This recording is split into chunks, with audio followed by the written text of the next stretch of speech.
they'll also have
Oh,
Dashed into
tons of textile waste annually. Next slide, please. Yeah. So, and carbon emission, 10% of the world. And we all know that the fashion industry is one of the most difficult industries to break into for fashion designers. So, two main problems. Shein and fast fashion are flooding the industry and encouraging and buy more, toss more ideology. And number two, fashion designers are struggling to make a name for themselves in this competitive market. Which is why our business is basically an upcycling business, which basically connects redesigners to customers. And this is just the first part of our brand, as Ali was. First part of our brand focuses on creating the app that will connect designers and users, where users would like to submit their items for modifying or repairing. We also have the system of loyalty tokens that is implemented for some users' DIDs. And our second version is Artica 2.0. It's our long-term solution, which we'll try to achieve. And here the focus is made on collaboration with luxury brands and on the fact that NFT of each item made is beginning on from the very early stage of its creation to show its sustainable and green way of development.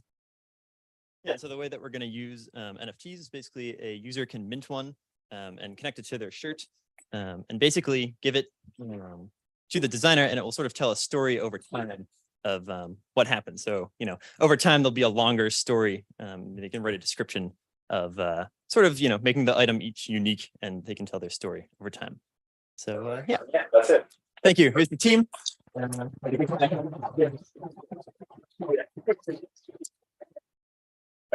that's a great team pick at the end too. Awesome. So Easya, something to do with wine, I'm guessing. I'm looking forward to seeing this one. Over to you guys. Hello, everyone. So today we introduce you Easya. Okay, introducing the team. We have The CEO, Michael. The CEO went. CMO Barbie, and the CTO Jassy. So who likes wine here? Yeah, okay. So did you know that 20% of all wine sold in the industry is fake? And to solve this problem, we have a solution for you. Easya, we are a decentralized platform utilizing NFTs to authenticate wine production and verify renowned wines. Okay, so here's our process. The thing we do is we are going to issue NFTs to the wine in the primary market, and the primary market are going to help us to distribute the wine to the secondary market, and both the secondary market and the primary market are going to verify their wine with us. For customers' benefit, we will be able to protect our customers' health and wealth, and as our NFT will be going through blockchain, it will be recorded, and customers will be able to access it globally, anywhere and anytime. And so here's the market size. So the total global wine industry is $400 billion. And for e-commerce, that's 10% of that. And if we can obtain 1% of the wine e-commerce market, that'll be 400 million transactions on our platform. And so this is our roadmap. So starting from this month, we'll be pre-launching. And after that, this year, we'll be releasing white paper and tokenomics as well as a prototype. So after that, the future developments will be fundraising development as well as a wine trading platform. So this is our contacts. Feel free to just email us. And that's it. Thank you.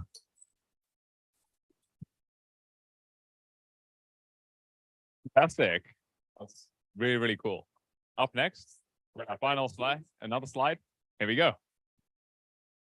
Panel, patrons.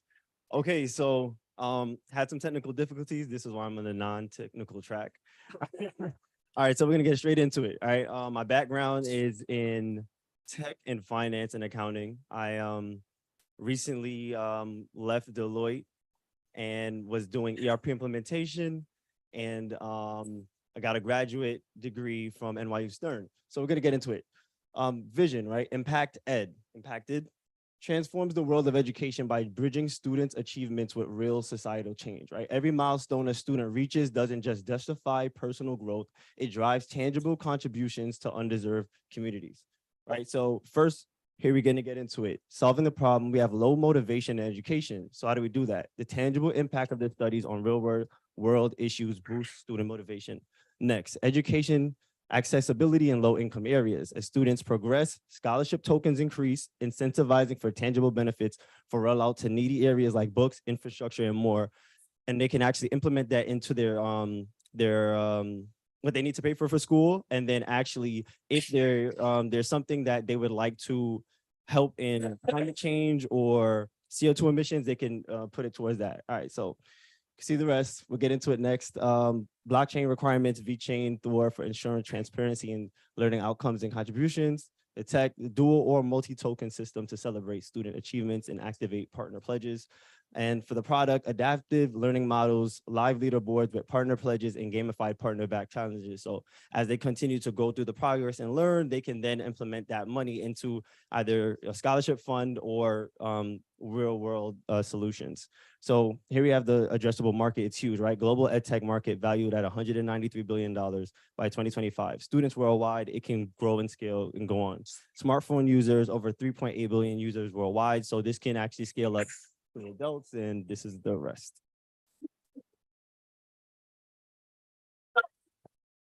Yeah, I love that. It's interesting seeing Deloitte on a BCG set of slides. Cool. So our next team is going to be coming up right now. Let's take it away for V-Greed. This is looking like a very, very exciting set of slides. Hi everyone, we are Team V-Greed. My name is Ishwar. I come from Northeastern, same Sagar. He comes from Northeastern. So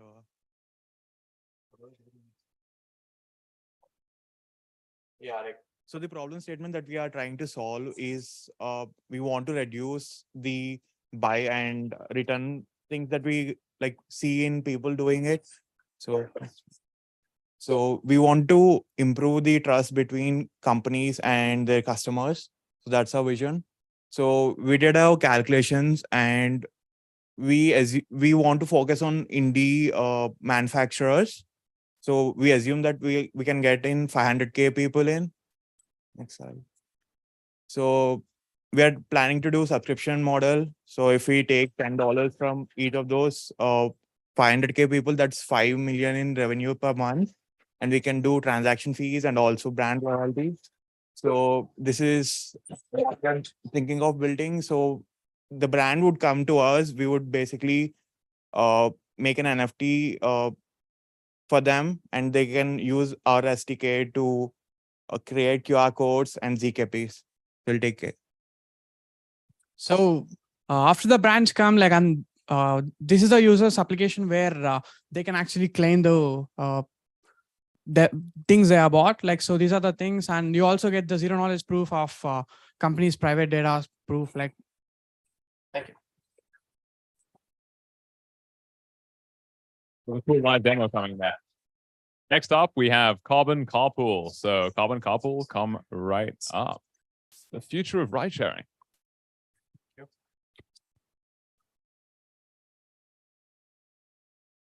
So we're Carbon Carpool, and we're here to change the future of rideshare.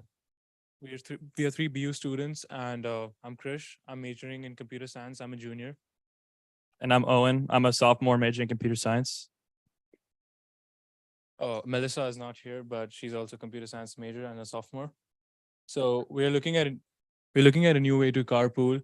Basically, the current system does not have enough incentives for our current ride-sharing app, and we're using our D app to incentivize customers to use it and make it a habit.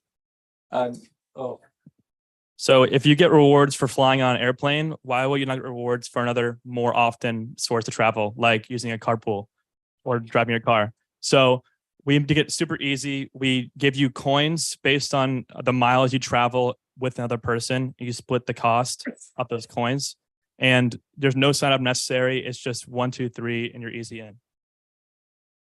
So how does it work? We use ERC-721 tokens to store the metadata for where you start, where you finish, and the rewards you gain, and it serves as a history for the travel you complete.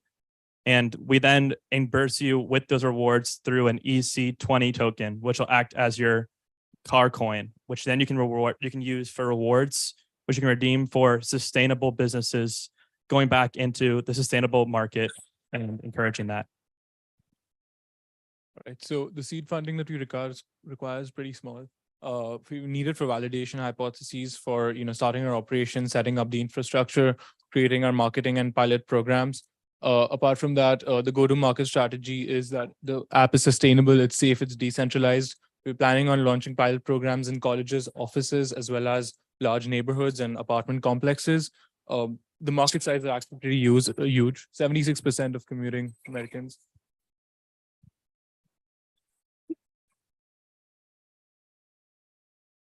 Let's see which team we have next. Team Clean Vet, rental luxury clothing.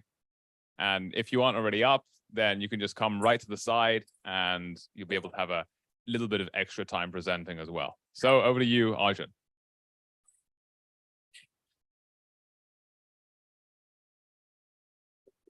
Right, you're on. Hi everyone. Hi everyone. I'm from Team Clean Vet. So this is our pain point. Basically, the people renting the luxurious clothing feels that the clothes are not washed properly. So here we have the first one without the blockchain. So I'm going to explain why the blockchain. Shopkeepers tells for renting this cloth, that's $100 per day and it's washed cloth. But how do I believe it's washed? That's what the user asks. So I'm going to implement blockchain in each of the places where it goes to the shop and it goes to a laundromat or a laundry shop and then returns. So there's going to be token which is going to be involved and it's going to be blockchain certified cleaning. And they're going to charge $100. So it's going to be a certified method. And why Vechain? It's going to be faster, secure, sustainable, and scalable. So tokenomics for each of them, there's going to be, let's assume there is going to be each time there's going to be three times. So it's going to be N into number of times into M is the number of shops and I is the number of times the clothes is getting issued. So this is going to be the number of tokens. So we have the market size analyzed. So that is 4.21 billion is the total addressable market, and service addressable market is going to be 42.1 million, which is 10% of it. It's calculated based on the overlap between the blockchain adoption and the people who can be in the industry. And the one what we can achieve through Vechain is going to be the 10% of it. It's service observable market, which is 4.21 billion. And this is how the sustainable goals as per the BCG's white paper. And thank you. Yeah, I can't imagine anything worse than buying or renting luxury clothes and then finding that they're dirty. That'd be terrible. All right, next slide. Which team do we have next? If you come down just to the right-hand side, you'll be able to present. All right, awesome. So next up, we have the NEU Amigos with Fidele. Up to you.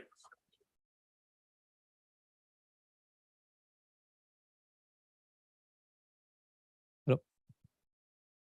Yeah. Maybe can you reset? Hello guys. So our startup's name is Fidel. I'm Sahil Mutta. I'm from Northeastern University doing my majors in information systems. And Fidel is the word that's in Spanish, it means loyalty. And in US, they say that dogs are more loyal than people, right?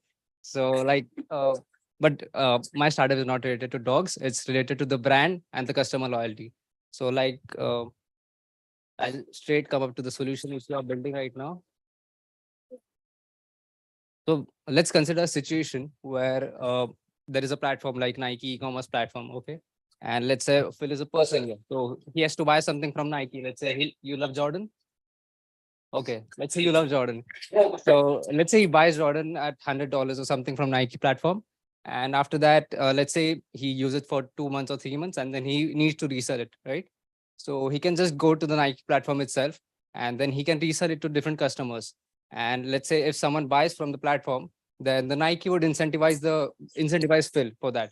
So this increases the customer loyalty and this increases the customer retention rate. So according to the statistics of BCG report 2022, the resale market of complete worldwide is greater than $200 billion.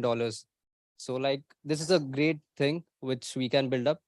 So like about Fidelity, we are a VChain based brand, VChain based brand and customer loyalty tracking system that tracks the order placed on the e-commerce platform.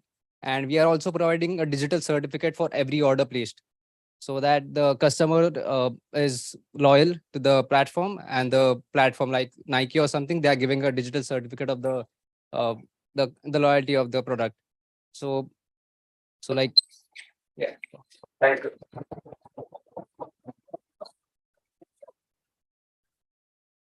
Fantastic. And we're getting to our final presentations right now. So that wraps it up for this round of non-technical presentations. Up next, where our judges are going to take time to deliberate, we will have lunch served just outside at the back. And in terms of next steps, you can look out for an email if you're from the technical teams, for the people who are going to be selected as the final 10 teams. Thanks, everyone.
Like honestly, like you make the effort, it's like that's you have to accept that. Like, how do you play that actually?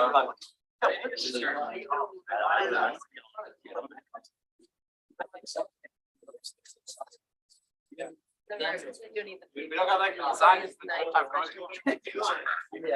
You know what? Yeah, we're all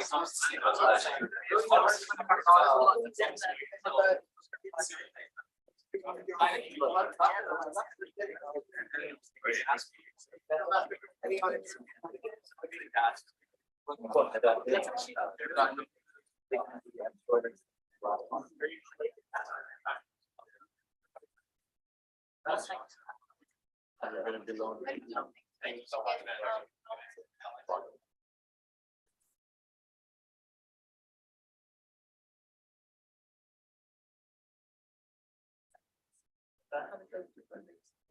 It's not the money.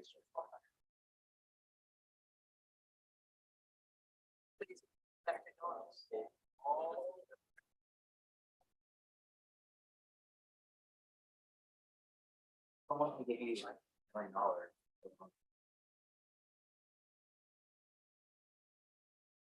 Have any like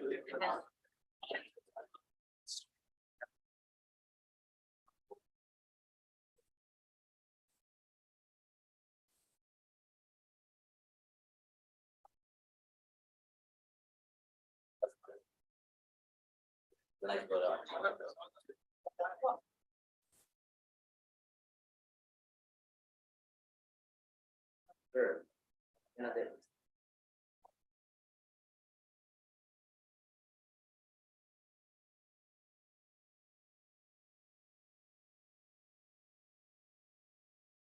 but I love it now.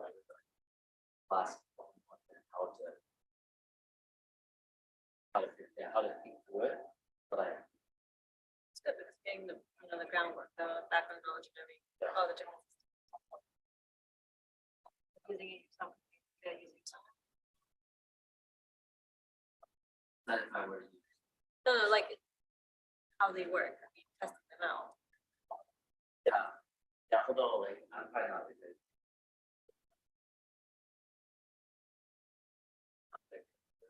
but I tried their own. I understand it, but I can't be the judge of that. Like that.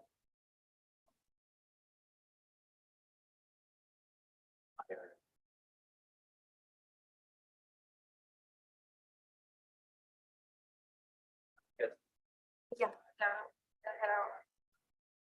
Honestly, taking work and then pass down. You mean homework, right? And then I probably don't work.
I didn't check.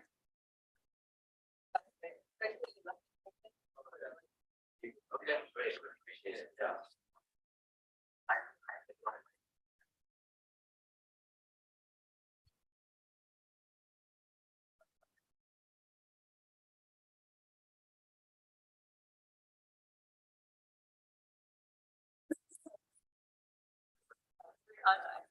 I like to wear glasses, so like I do. There is. It was fun. I'm just getting some work done. Okay. Good, great. I'll see you later, Brenda.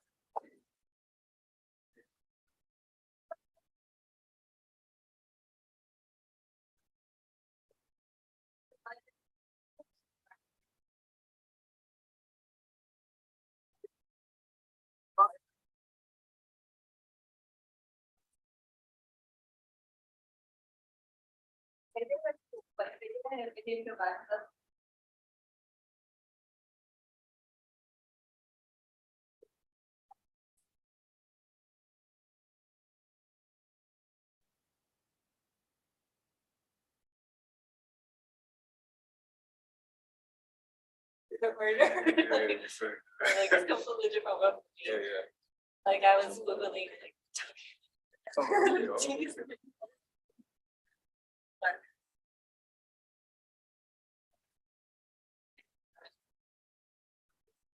Yeah.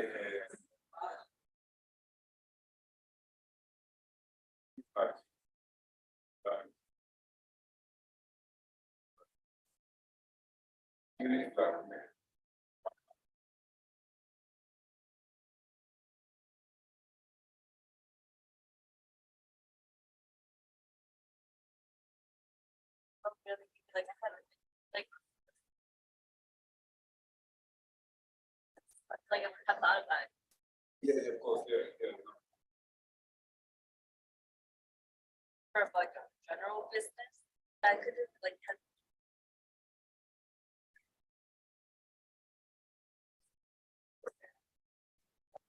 That's so weird.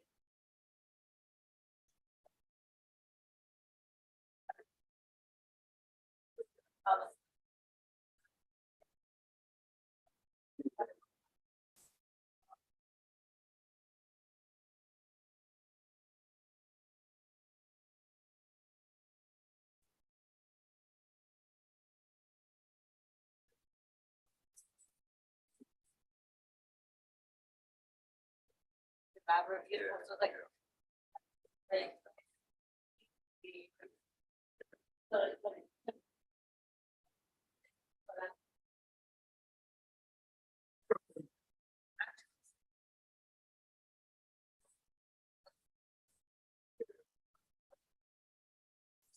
Like.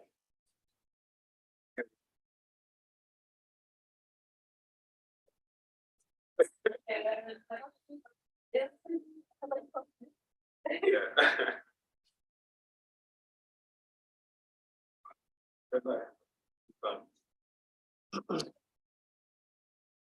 Good results. Good.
Yeah.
Pretty good.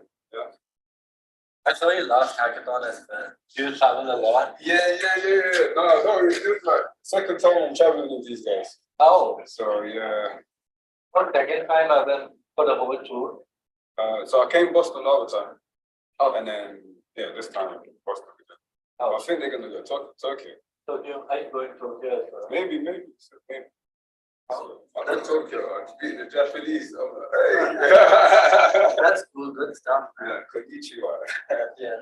Did you go to Paris and London as well? I live in London. Oh, you live in London? Yeah, I live in London. Oh, are you part of Easya team? No, I'm like separate. Like I just come. As a freelancer? Yeah. Oh, that's good stuff. I saw you last time. Yeah, that's what. Yeah. It was cool though. I enjoyed the experience. So you're a freelancer? Yeah. With different clients. That's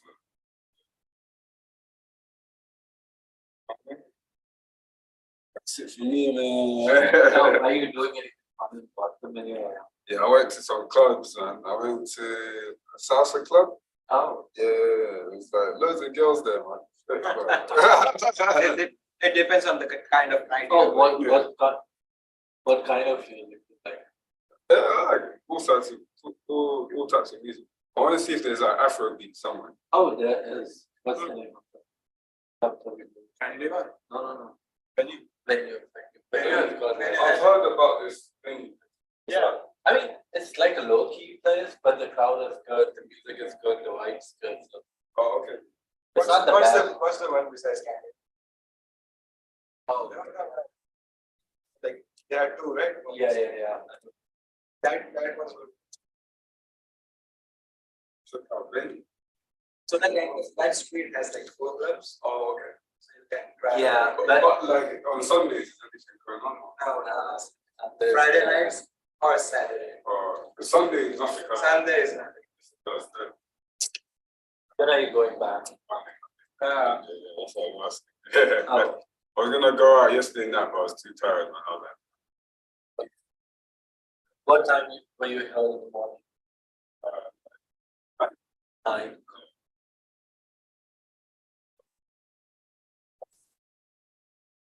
it is what it is. It is what it is. Yeah. I'm gonna catch some more footage. Oh, I'll catch you for guys. sure. Your name, buddy? Eddie. Eddie. Yeah. Nice meeting. And you guys? Rishi. Rishi? Veru. Sveru. It's difficult. SWA. Sveru. Yeah. Oh, okay. All right. Nice meeting you guys. Nice meeting you. I see.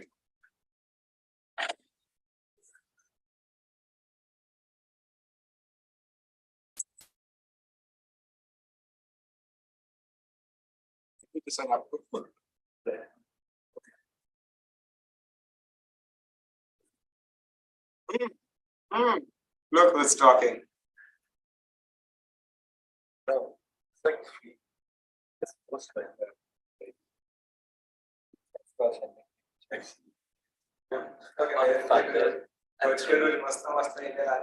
एक का तो reply आया मुझे I am AWS certificate और एक का reply तुम्हें पता है ना कंसल्टेंसी टाइप का स्टाफ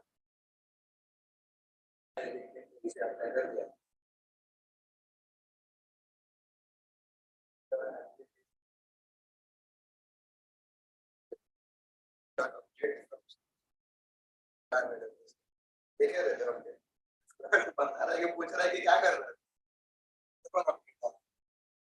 रुक रहा था इधर अनफॉर्चुनेटली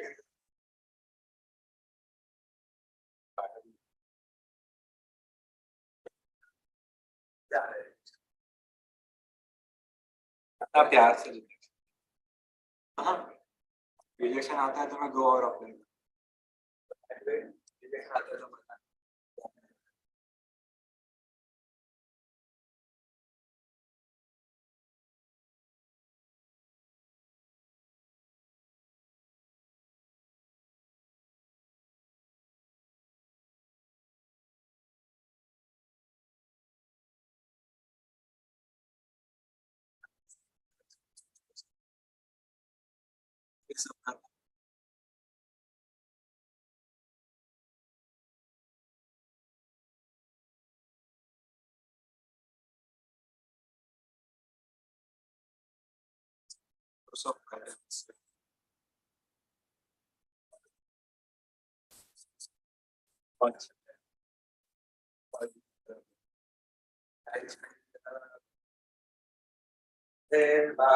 समझता है कि क्या बोलता है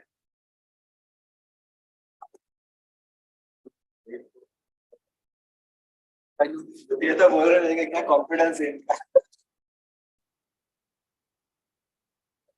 वो बीच रेसिपी को देख रहे हो देखो आप मेरे भी पोस्ट पे आते हैं शायद ऋषि के साथ रहता है ना ये ऐसा हो ट्विटर तो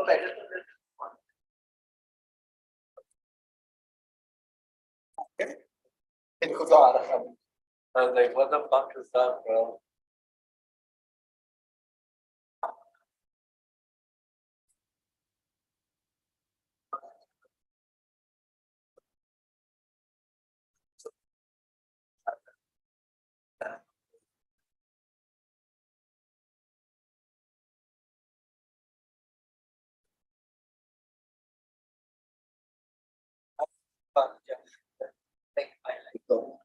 Like, I'll just short term. Career रहेगा.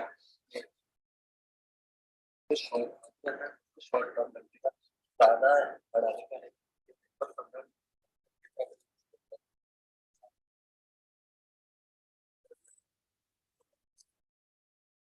सच बोलो.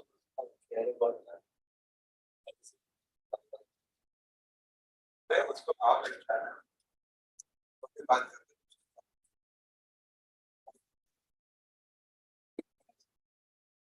सोचते हैं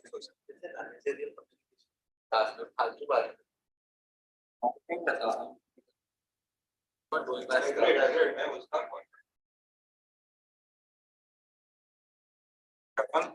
as an Indians we are output oriented मैंने business कुछ output ही नहीं दिखता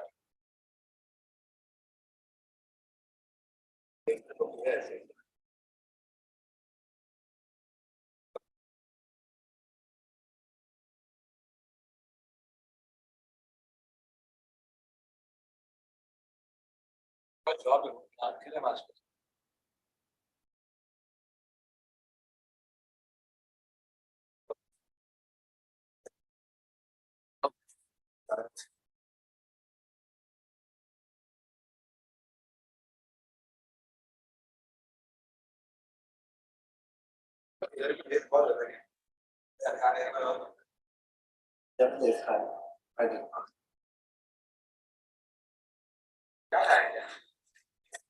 I was very sweet about what my mom is क्या खाना है वो बना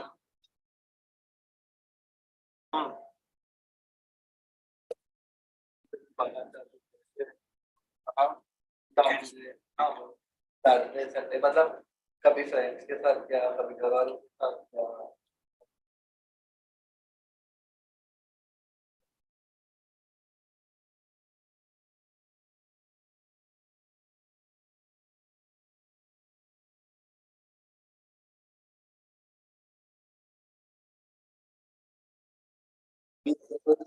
पापा को ज्यादा टाइम से वोट नहीं करते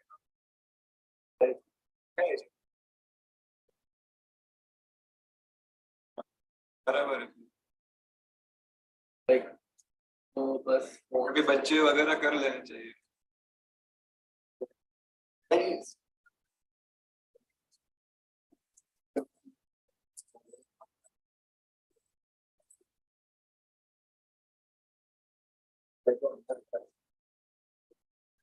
I'm trying to find my students.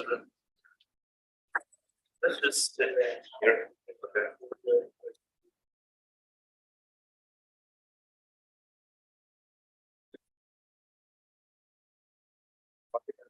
I want to see the Harvard Stadium. Harvard Stadium, yeah. Yeah, I think that's a bit more of a walk, but we can do it. Yeah. Oh, yeah, that looks like ancient Greek. Yeah. Yeah, it's like they're like colors. Yeah.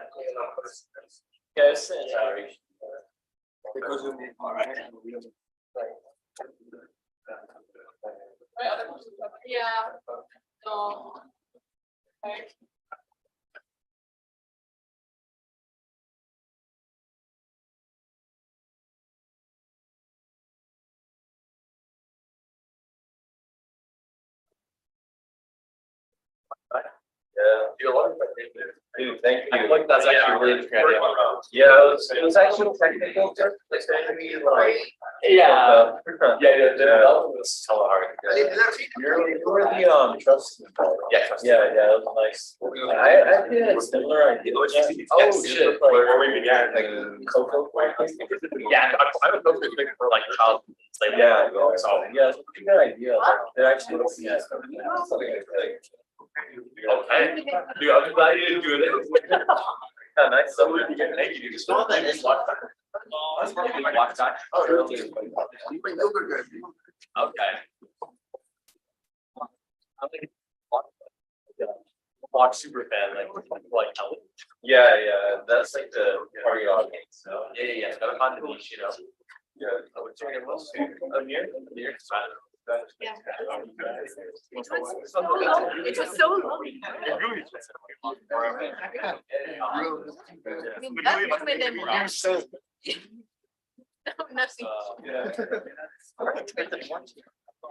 Oh my god. They still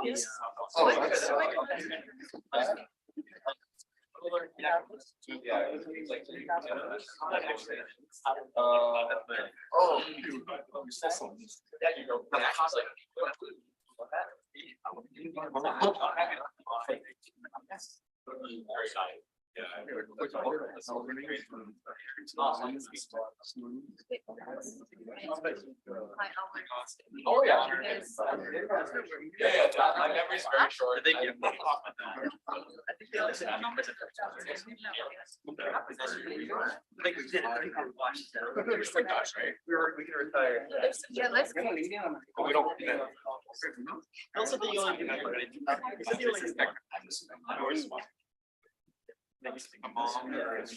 support our fellow watchers. See how far we go. Solidarity.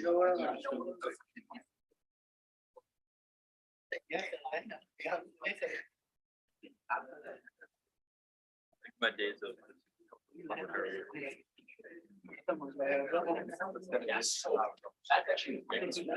I graduated. I thought I was going to be when I brought my sister. Just got in.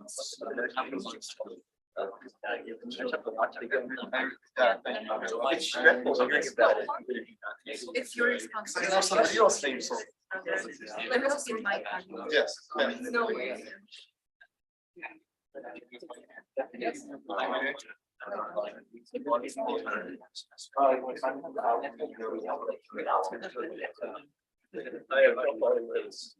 Yes, well, I'm just gonna add everybody.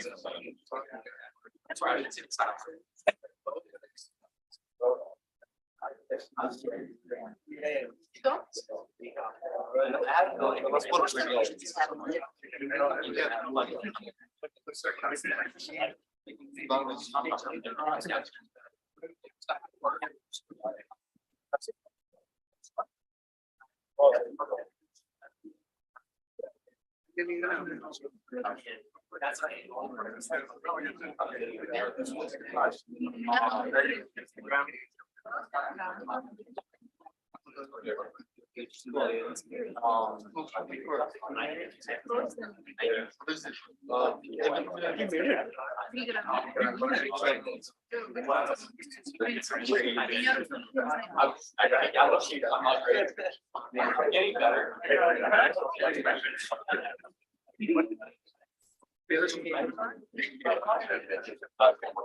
Oh, okay, I mean, everything will be recorded, so I guess like it's,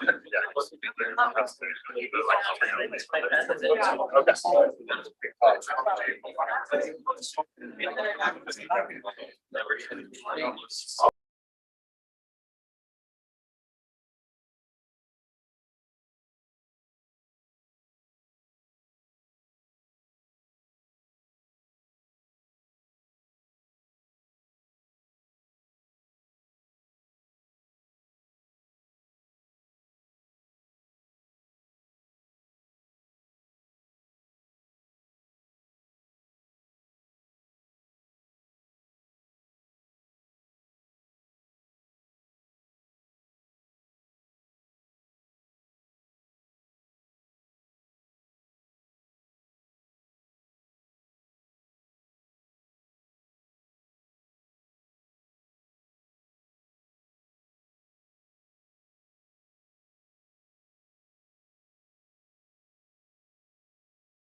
It's mine. Yes, I'm finished. You're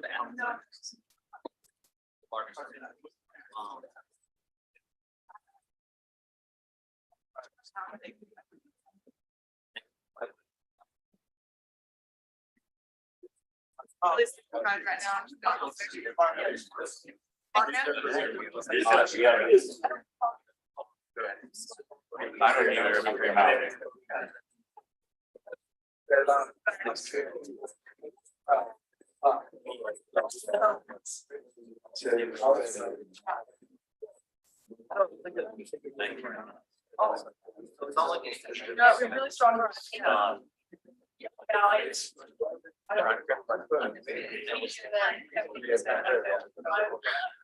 I like it.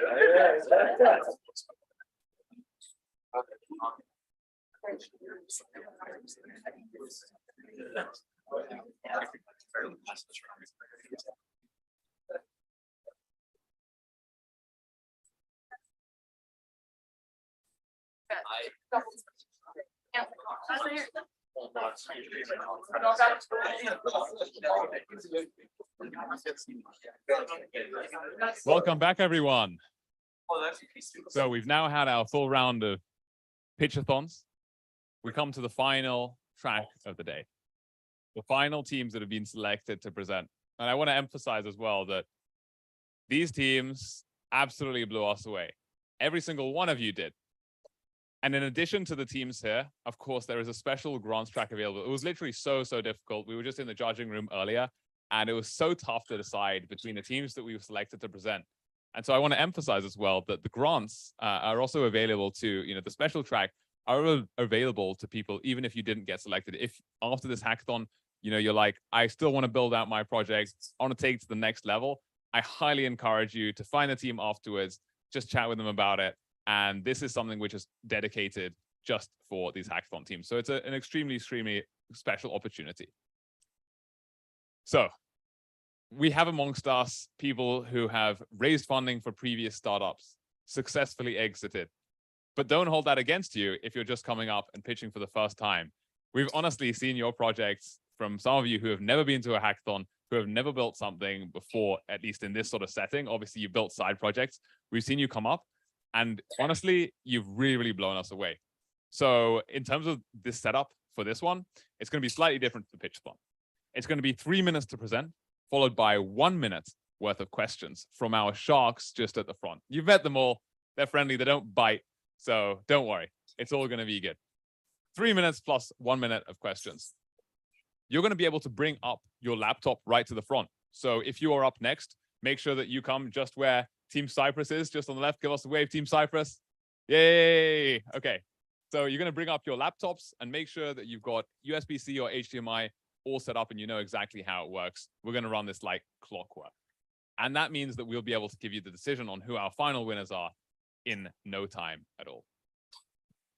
So I'm really looking forward to seeing what you present. We're going to have the Vechain track first. The email that you got, that's everybody in order. So as soon as this team has gone up, you can come and make your way up to the left-hand side.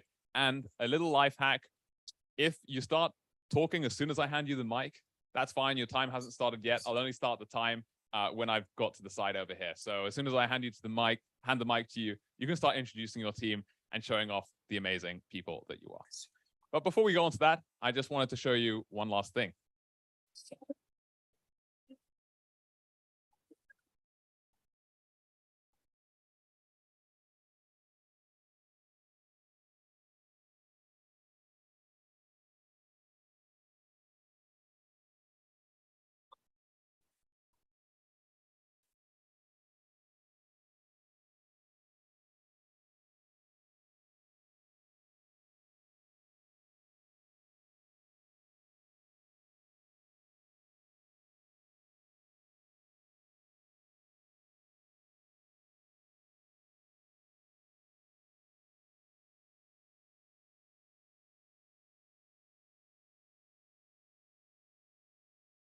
Well done, everyone.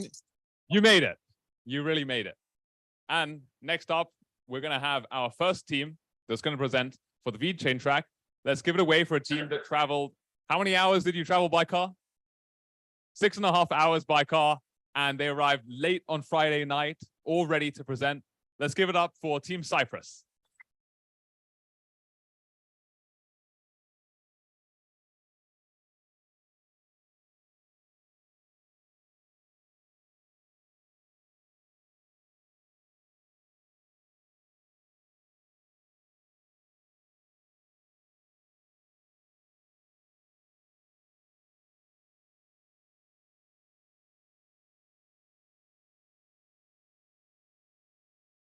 Hi, everyone. We're Team Cyprus, and we are nurturing sustainable habits on chain.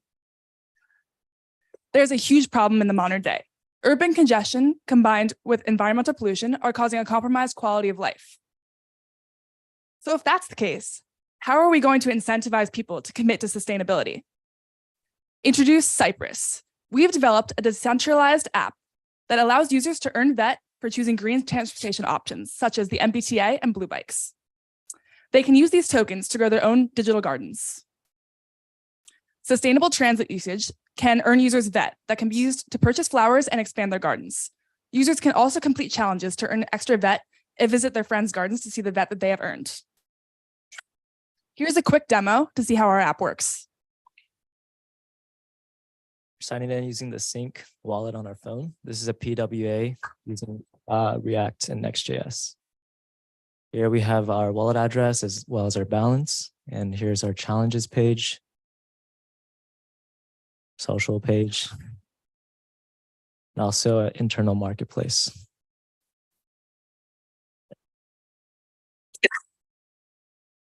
So using Vechain, we have implemented a smart contract that will integrate directly with our partner's API.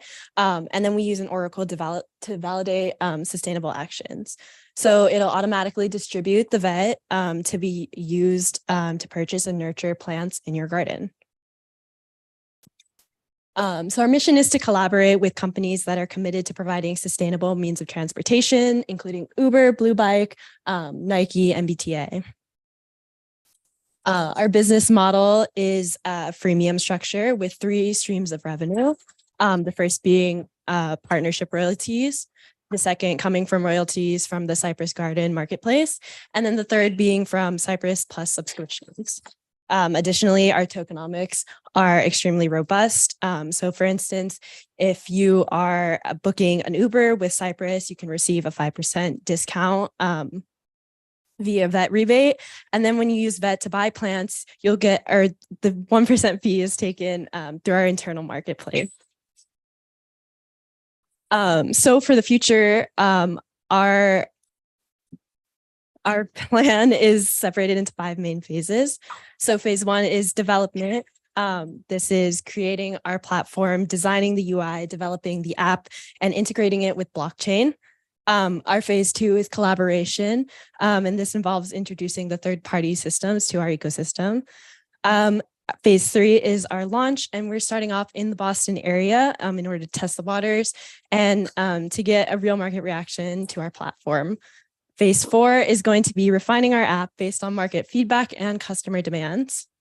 And then our last phase is expansion, where our ultimate goal is to expand our platform across the globe and to promote sustainable travel that is built on a sustainable currency protocol.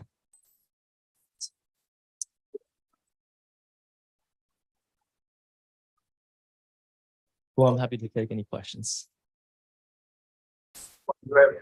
I asked you before, I'm asking again, you had deployed already in testnet, am I correct? Yeah, we deployed on the Thor test net using the inspector. Yes. Yeah.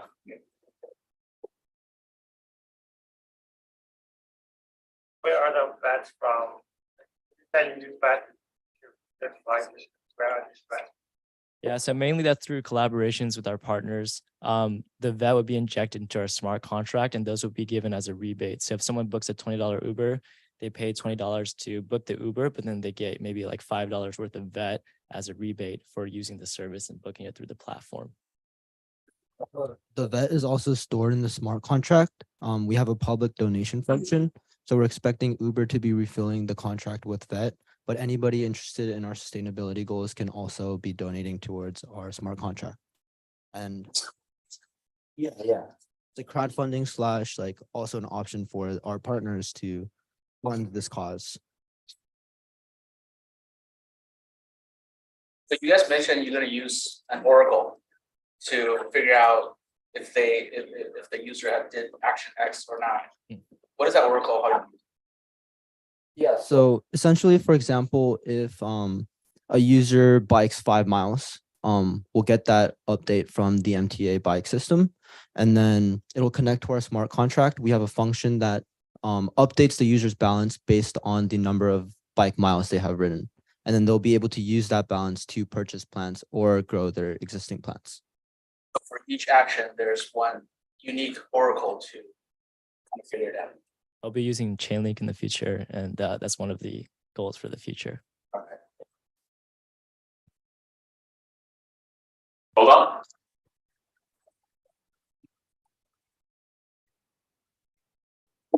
Thank you. What a way to kick it off. And next up, we have our friends from VGreed who will be presenting the technical aspect of their project. So while you're plugging in, take us away. You can use this as a little bit of extra time, and our next team can just line up right here if you are third to present. So just come on, and then fourth team as well. Come on down. There you go.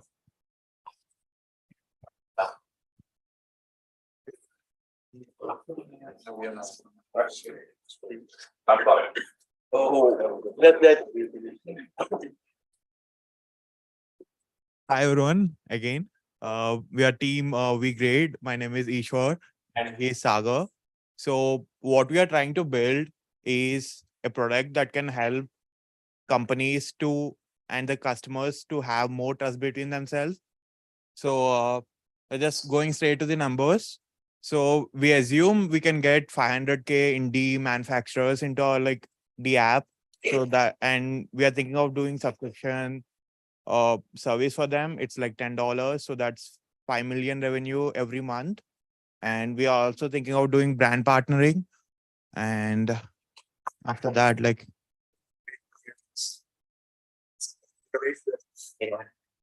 solve the technical issues first, then we make it off.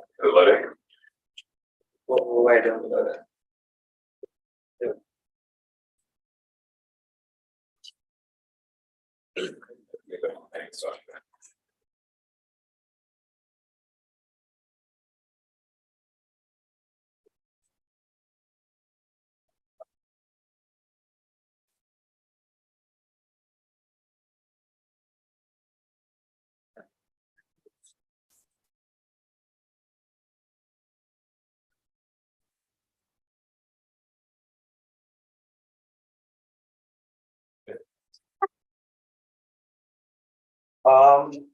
So Instagram itself has like 1 billion users. So from that, we assume we can get like 1% is like influencers.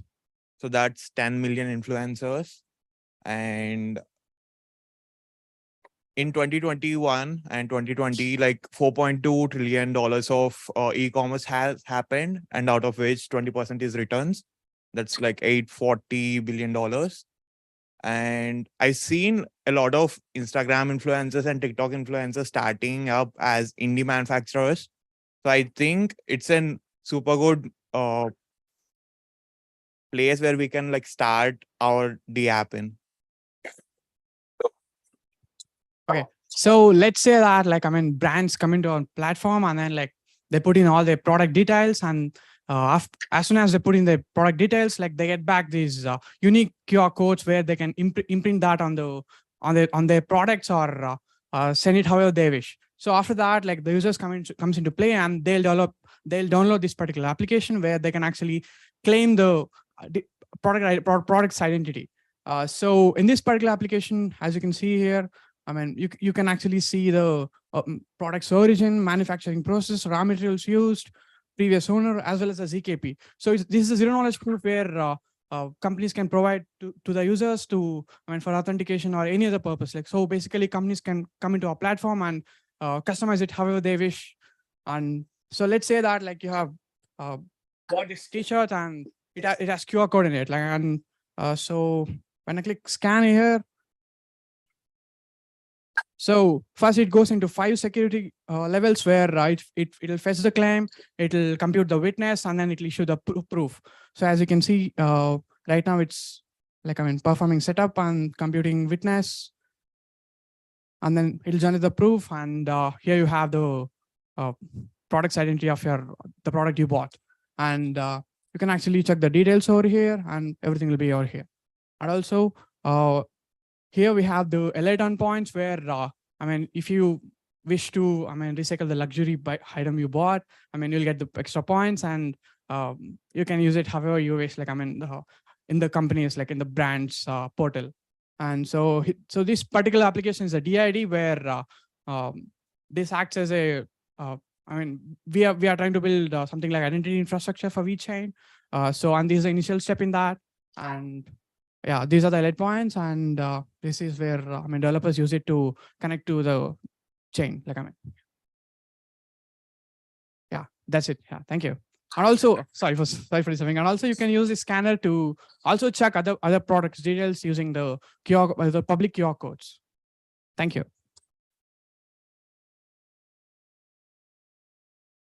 Cool. Yeah, that was great. I love the mobile app as well. It's particularly cool. Yeah, awesome. Okay, cool. So up next, we have our next team, Team EcoWave. So come right up and plug in. Here's the mic, so you can start to introduce yourself already. Hello, everyone. We are Team EcoWave. My name is Shubhang. I'm a master's student from Northeastern University. This is my teammate Shreya. Hi, my name is Shreya, and I'm a grad student at Northeastern.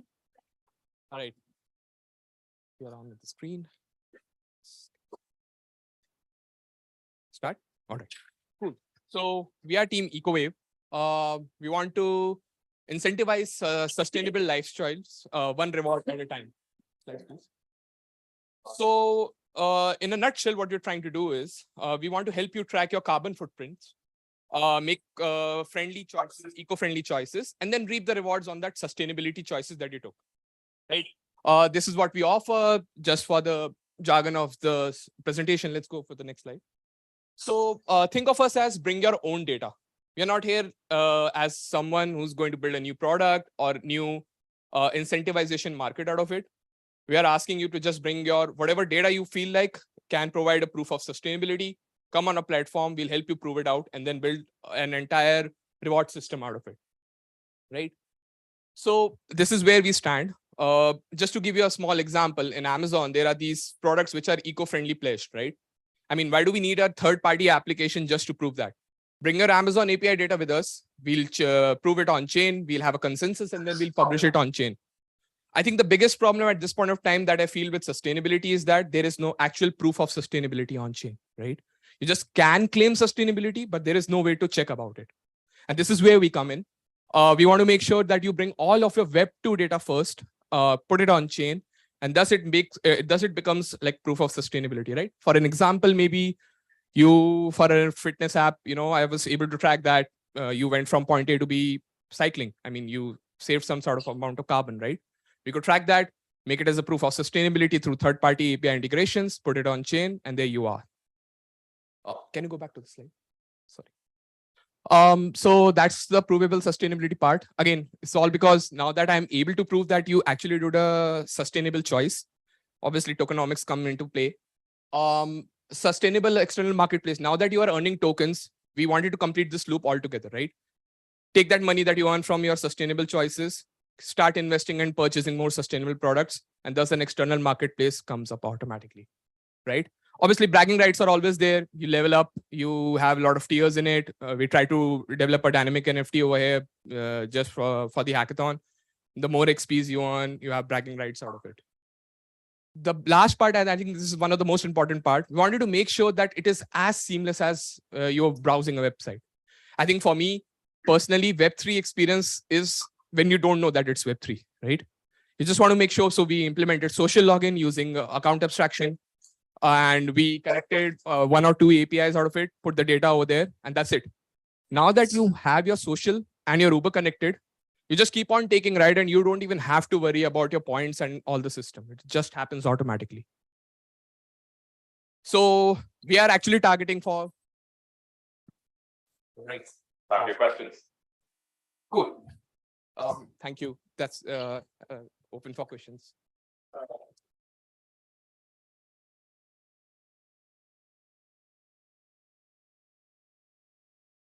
No questions. Technically, I get what you did. I really get it. Maybe if you could just show the last slide of, obviously you won't speak, but this is the future prospect that we actually wanted to do. I mean, tracking someone's Uber ride from point A to B does not seem ethical, right? You don't want to push that on chain. Obviously, we are still waiting for Vechain to build on their ZK proofs so that we can implement that in the near future. This is what we. Yeah, sorry.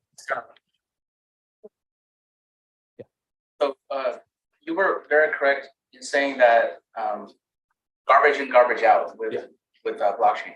Can you talk a little bit more about how do you prove that somebody actually did sustainable? So I think at this point of time, just for the scope of hackathon, we could ideally trust that if, let's say, you took Uber Green, right, and we're getting the data from API, for the scope of hackathon, I considered that as to the truth and then put it on chain. Obviously, eventually, this should be, in an ideal world, this should be replaced by systems like Oracle. We could use Chainlink, put the systems on chain, prove it, and then put it as like an account over there for per user. Thank you. Thanks so much. Fantastic. And next up, we have Team TriSustain. So come on right up.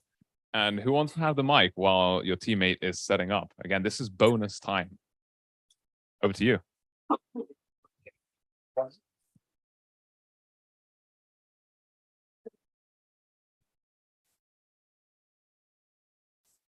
All right, hey everyone. So we are Team Trinity, not how any related to Manhattan Project, because that won't be any sustainable, but we'll get to the second why we Team Trinity.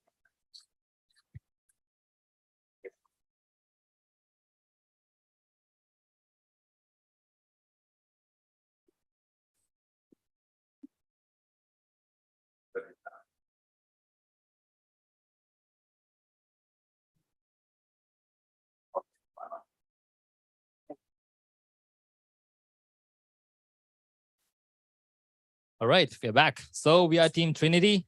And like I said, we are not related to Manhattan Project. And let's see why we have renamed ourselves as Trinity. So meet the team members. So it's me, Shivam, Samriddhi, Sandesh, Animesh, and Anup. We are like recent grad students, and we're just figuring out different domains of technology and how to build blockchain and diving deep into the blockchain ecosystem. So the problem statement. So we were kind of like figuring out what will make us different in the sustainability ecosystem, you know, because we believe sustainability can be focused on three main pillars, one being the social pillar, the economical pillar, and the environmental pillar. So we were like, hey, let's just hit all these three pillars at once.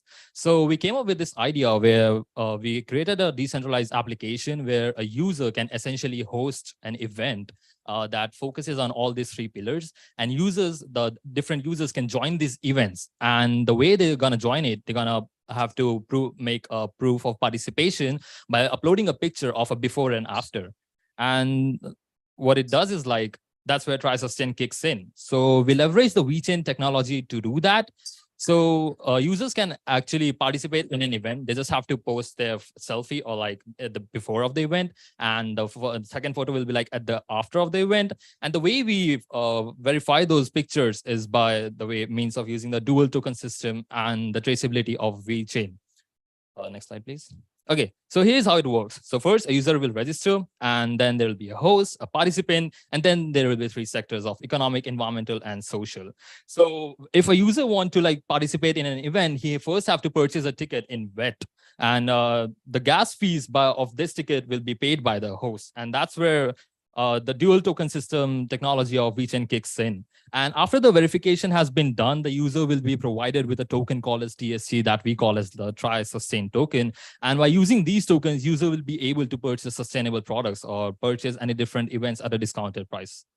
So that's how TriSustain works. So we have essentially like a one-stop platform where user can just comes in for attending different activities and promote sustainable environment.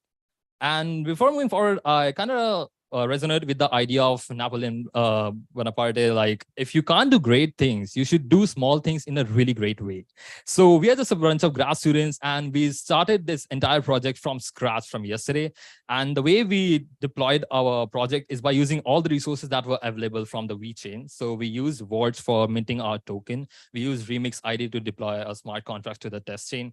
And we kind of had a really good time. So when the user uploads their photo over here, it goes to the IPFS system. What it does is like, it's gonna hash the ID, and that's ID is gonna store in the blockchain. And like we know, sustainability can't be actually verified on the blockchain itself. So yeah, that's the price of Steam. Thank you.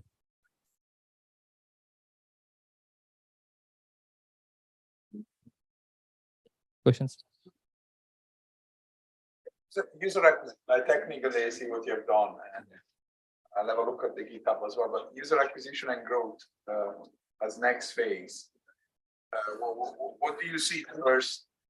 You know, the beginning of this one. What's the first MVP? If you have to launch it, what's going to be the first event, first sustainability event, and what are the stakeholders in your view? What are you going to tackle first? Yeah. So we were planning to host this event in all the big metropolitan cities first. So what it does is like, if someone wants to become a host, he will host an event and he's gonna gain recognition. And we're gonna hopefully use the policy of proof of authority. So we were also planning to include the stakes. So if you want to become a host, you have to put some sort of stakes and you have to gain a recognition. So that's where you will get the proof of authority, and that's how you're gonna gain the validity of becoming a host. And that's what was a startup plan for this thing.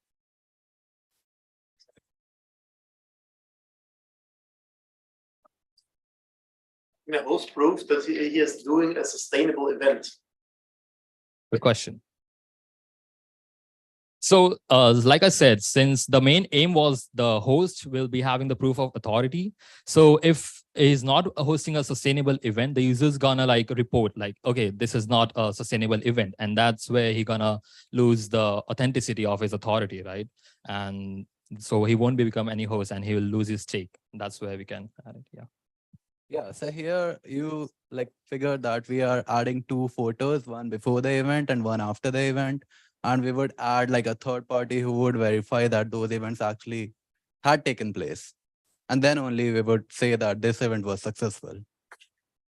You would even leverage the users themselves, like the community participants. That's an idea. Say, guys, is it really a sustainability event or not? What is the rave part? What is this? Yeah. But one thing I want to say to everyone, and that's for everyone, it's a message from Sunny usually. Proving all those things is going to be hard. Okay. And there's going to be a lot of hard work. And Sunny always tells us, just trust user, trust the events, trust as much as you can. And then you'll get over the hurdle one by one as the problem occurs. And that's so don't get overly anxious about the fact that you have to prove a million things, because you're going to have to prove a million things over the years. So thanks.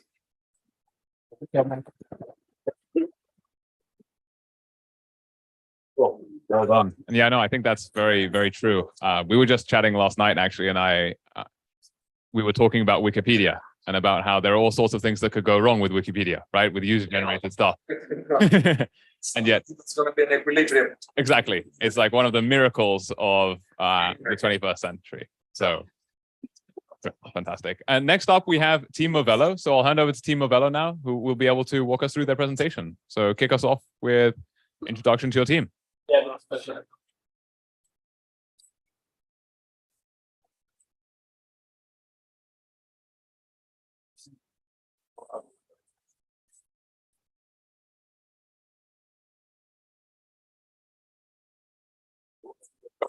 Hello guys, we are Movello, or for our Italian audience, Movello. I'm Saad, this is Wes, and we have Colin. Essentially what we are is we are a team, a movement app that rewards users for walking to places. Next slide, please. So I'm from New York City. I don't really like to take cars. I walk everywhere. You tell me, let's go to Italy. I tell you, let's walk there. It's not really a good idea. I spend a lot of money on Ubers. So we propose an idea. What if you actually got paid to go to places like an anti-Uber? How do we do that? Well, what if the places you were going to actually paid you? And you ask us, why would they do that? Well, they already kind of do. Have you ever been mailed a coupon? They kind of want you to go to that place so you can, buy things from them. That is our entire premise. They offer you a reward for going to them.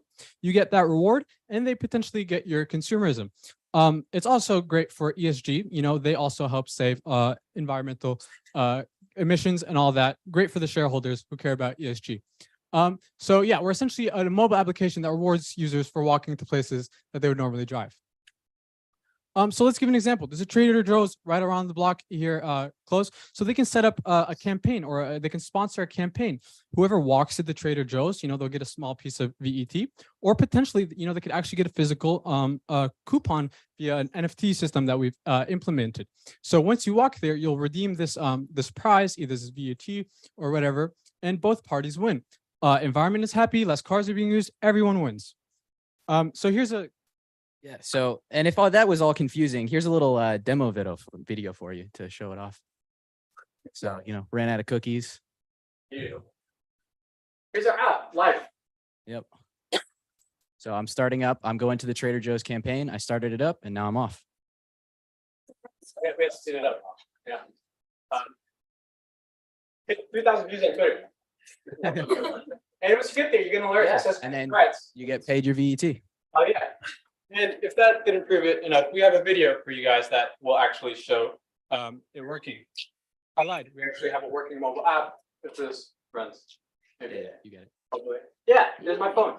Here's me. I'm moving things. I can start, places to go to. You can go back, maybe I want to actually go to Trader Joe's. I can start it. It's right there. I can check out places on the map. Maybe we want to go to Mickey D's. Do you guys want to go Mickey D's after? I'm done.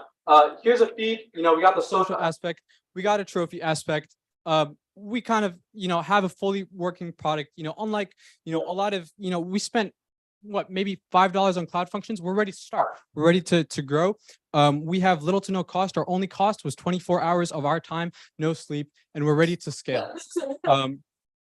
Let's continue.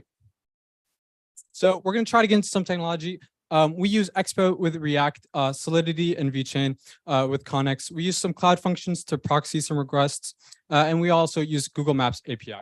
I'd like to point out for the cloud functions, we're using that to do fee delegation on Vechain, and that's one of the reasons why we love Vechain for this application. Let's continue.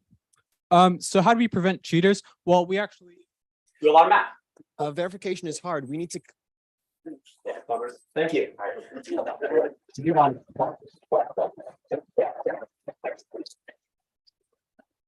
have a question. How do you prevent? I'd love to answer that for you.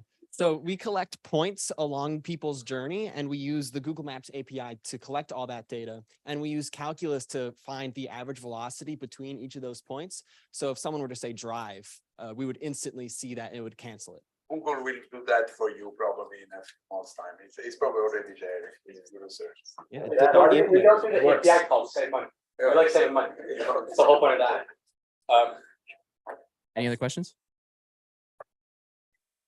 In terms of tokenomics, so basically say when you go, then you get VAT, because it's already working, right? Yeah. So we have a campaign thing. He'll explain a little bit more about our Solidity contract.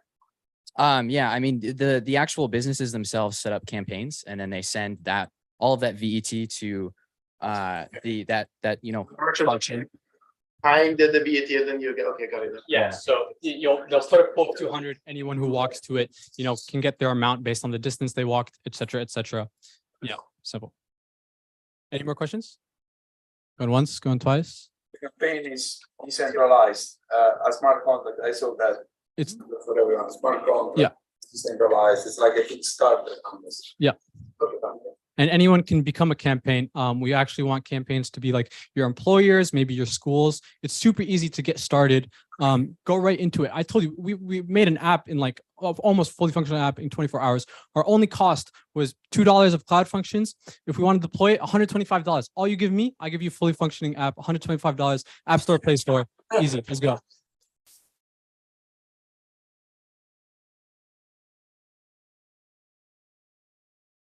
Needless to say, I think you can tell from the applause that that was a fantastic presentation. Absolutely loved it. And well done as well for putting skin in the game and purchasing $2 worth of cloud functions. It's expensive. It is. Go for it.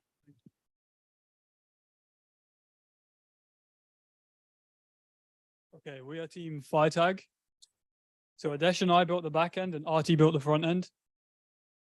So FireTag is a luxury fashion tracking iOS app that promotes sustainability in brand supply chain using Vechain. We used NFC tags to upload data across a manufacturing and selling process and developed an auto compliance feature to help brands meet the current fashion regulations. In the marketplace, you can buy items and receive a digital NFT twin or rent them to help promote a circular economy. Users can earn loyalty tokens based on their spending habits, unlocking the ability to virtually try on clothes using AR, reducing the frequency needed for shipping. So we identified some of the biggest issues of sustainability in the fashion industry. High emissions, increasing waste of clothes, and the changing needs in how people interact in the fashion industry are seen in number 4. To solve these problems, we developed the following features: automatic supply chain tracking and compliance with the new regulations, rental service of clothes, virtual try-on using AR, and the easy onboarding into Web3 fashion. So let's actually jump into the demo. So here's our iOS app. We can sign in using Google to ensure easier onboarding. And once it's loaded, we're in. Here's our marketplace, and we can buy or rent different items. So if you look at the shoes, for example, we now fetch from the back end, and now we see an entire history of different actions performed with the shoes. On top of that, if we have the loyalty NFTs, we can then also view our items in augmented reality. So if you look here, we can put down the shoe, play around with it, move it around, make it bigger, etc. What if you actually ordered a product and you wanted to verify it's actually the product you ordered? Well, just use an NFC tag with your t-shirt, and you can see the entire history for this particular t-shirt. On top of that, in your profile, you see all your NFT loyalty passes with your subscriptions, and you can also enter your private key, which is stored locally on device, so it doesn't go to Google or Apple. Naturally, this comes with a lot of benefits for both customers and brands. Customers enjoy a certificate of authenticity and preserved immutable traceability, while brands enjoy regulation compliance, transparency, and customer engagement. So our primary revenue streams are through the marketplace, taking a small cut per transaction, and also selling loyalty tokens that act as a VIP pass to the world of sustainable fashion.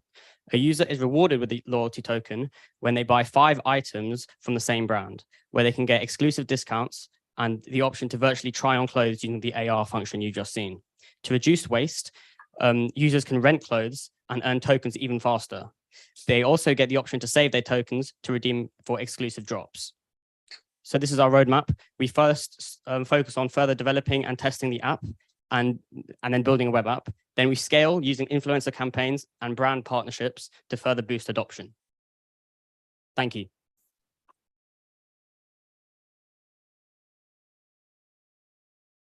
Any questions?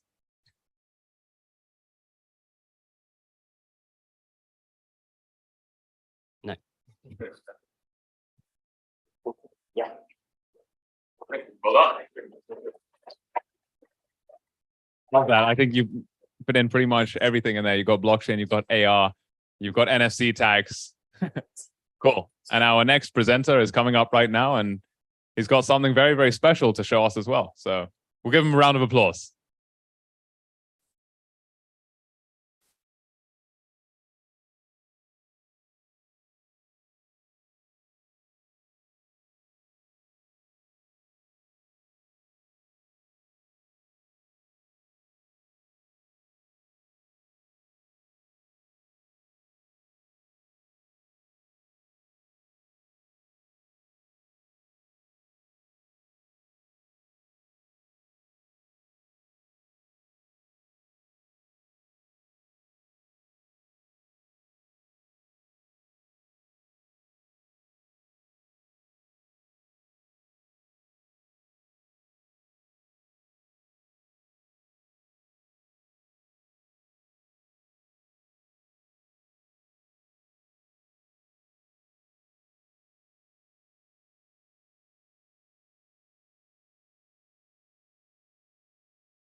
let's welcome up our next team.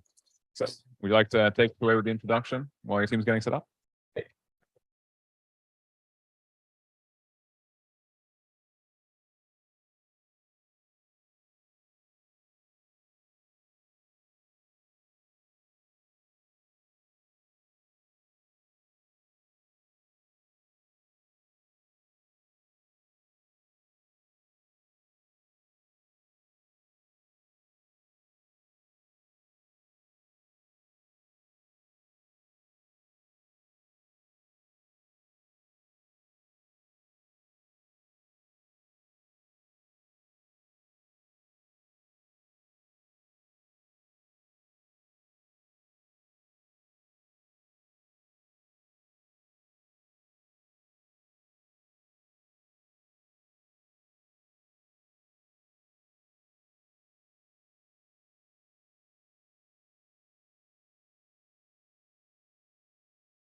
you can explore other designers' previous works and explore their stories and explore what they did with other people's clothes.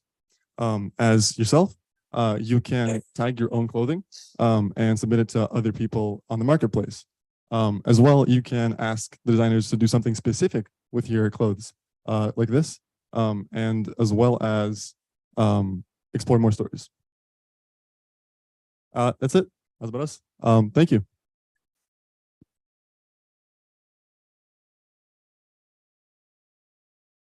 Any questions?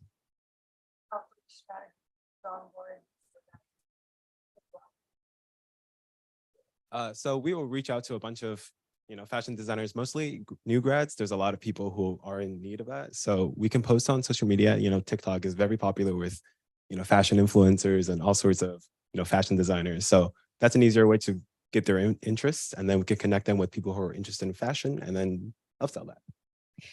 As we really suggest a unique product, we definitely will attend all the industry events, both for sustainability and for fashion industries.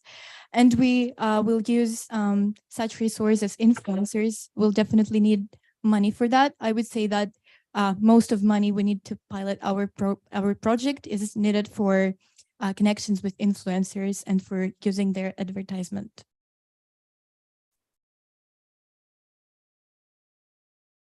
Thank you. Thank you.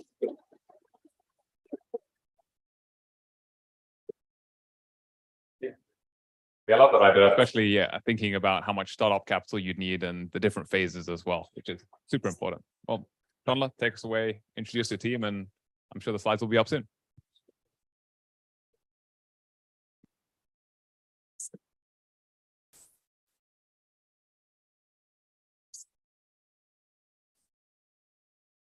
The travel industry currently lacks an effective mechanism to reward eco-friendly travel. Booking.com did a study and found that 61% of respondents after the pandemic are looking for a travel-friendly solution, an eco-friendly solution. So Eco-Voyager bridges the gap between sustainable travel and sustainable product rewards. And how it works is we look at data from hotels, from Airbnbs, and we score them based on their eco-friendliness. Then users who are looking for these sustainable accommodations, they use our platform, and based on choosing a highly eco-friendly score, they're given carbon credits in a form of a token. So this carbon credit, it plays a significant role in our system. These carbon credits are rewarded on the basis of probabilistic distribution, and the environmental friendly score of these accommodation range from 1 to 10, 10 being the highest.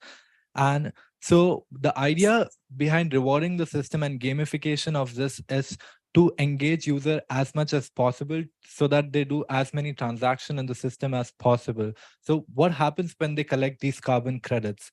So we sort of have 4 levels.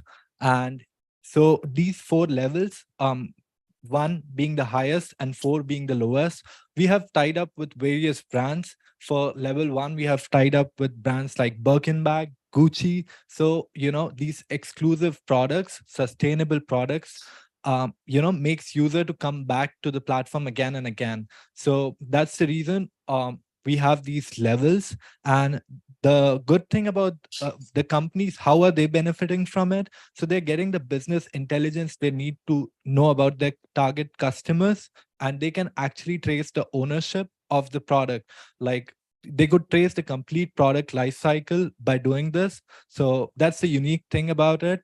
And so moving on to the product demo. Oh, move to the next slide. Okay, awesome. So here we are trying to connect to the sync to wallet. Awesome, connected. Okay, so you can see the profile of the user and various listings out there, their carbon credit collected, and on the basis of carbon credit collected, you saw exclusive merch, and this is sort of a smart contract, the magic behind how all that happens. And the unique thing about travel is you'd be fascinated to know that in US itself, it's like 2022. It was 1.9 trillion market, and it's ever increasing. And you could calculate if 61% of those people want to do eco-friendly tourism. So yeah, that's Eco Voyage for you.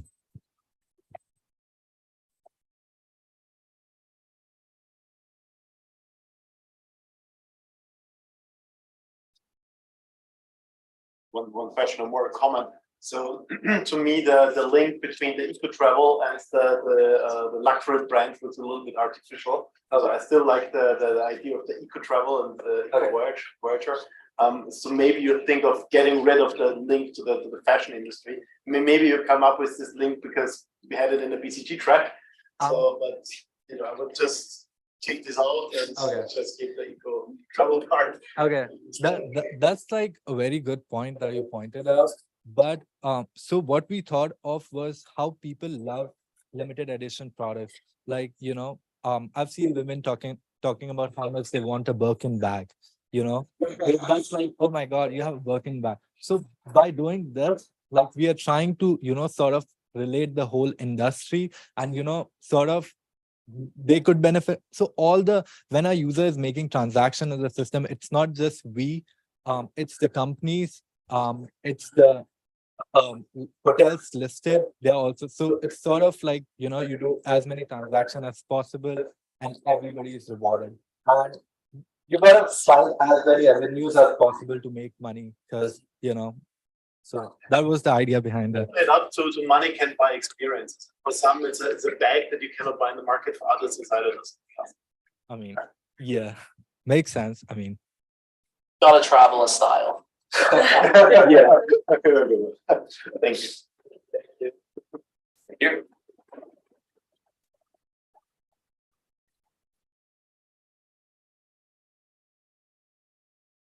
And last but not least, we have our final presenter who's going to walk us through the technical side of his dApp, Fidele.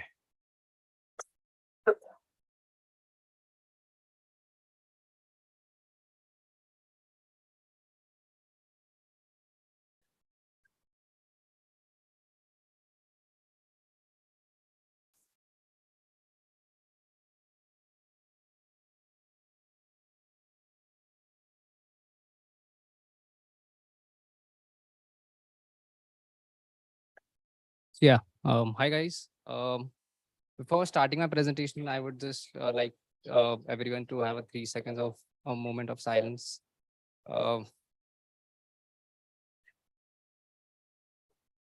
This silence is specific for the people who have purchased products from the fake buyers and the fake sellers. Like loyalty is something very important, as Mr. Antonio said, that trust is something every person should have, right? So a product relates to the brand trustability, means the brand and the customer loyalty, right? So Fidel is a startup. Means this is the team. Unfortunately, one of my teammates that quit last moment. But yeah, maybe I would earn more bets because of him. Yeah. So the problem statement here is, according to the BCG report of 2022, there is a lot of duplication going on in the market, and like people are means purchasing the fake products or something, and literally the brands are facing a lot of challenges because of that, right? So how we can cure this? Yeah. So presenting Fidel. So Fidel is a Vechain based brand and customer loyalty tracking system that would track each and every order placed on the e-commerce website. So as we know, according to our previous data and the previous presentation, Mr. Phil doesn't like the Jordan shoes. So I would like to take an example of Mr. Bernard because I know he likes that. So Nike has its e-commerce website, and let's say Mr. Bernard wants to buy a Nike shoes from there, let's say Jordan. So he can buy it for $100, let's say, from the website. And let's say after 3 or 4 months, he needs to resell it. So he could just come to the platform of Nike and he can resell it. And whosoever takes the shoes, so a Nike system would track each and every moment of the where exactly the shoes is going on, and eventually the Nike would get benefited through it because of the data of all the consumers which they are getting afterwards. So these are the advantages of the for both the consumers and the brands. Like the third person, like the first buyer, when the first buyer places an order, so he gets he doesn't get incentivized, right? But when he resells it, he gets incentivized by the Nike. And the benefit for the third person who is buying it is he's getting the shoes for a cheaper price. So like this is a technical presentation, but honestly, guys, I'm not ready with that because there are some issues with the smart contracts and the backend system. So yeah, considering the market opportunity for this idea. 3 minutes.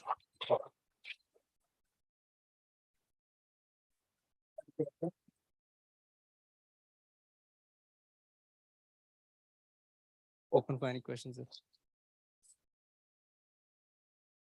you have a question, you can tell us what you built in the remaining, I don't know, 30 seconds. Okay. So like what I'm planning to build is a blockchain system, which I could present to each and every e-commerce companies or the brands out there. And we could sell this blockchain system either in the form of SaaS or something like that. And the plan is like to make the system, make the entire e-commerce platform decentralized using the Vechain or some other blockchains technologies. And with the help of this, the brands would get visibility of all the people and get a track of all the people inside their system, because we know the world is of data right now, and data plays an important role. So a tracking of each and every order is very important for that. Secondly, the brand loyalty is displayed by the digital certificate for each and every product. So Fiddle is the startup which is majorly focusing on both the sides, the customer as well as the brand side. So I believe the brand and customer loyalty is being achieved through this. So that's all for that. And yeah, this is the USP as already told, and this VPN strategy, and maybe I have some plans related to this. This is the ask. If anyone is ready to invest or crowdfund, maybe we can connect. Yeah. And let's step into the sustainability world with Fidel. Thank you, guys.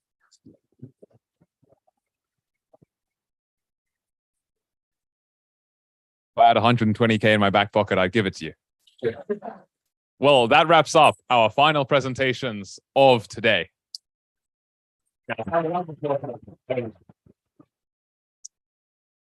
What's going to happen next is our judges are now going to take a little bit of time just to deliberate. They're going to go into the judging room.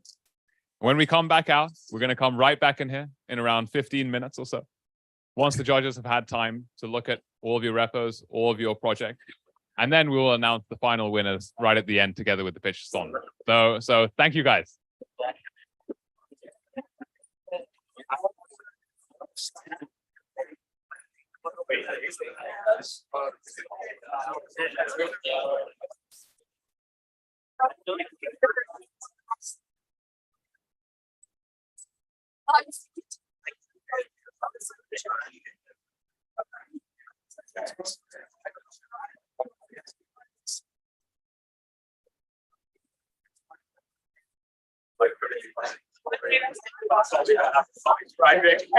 Like the seat big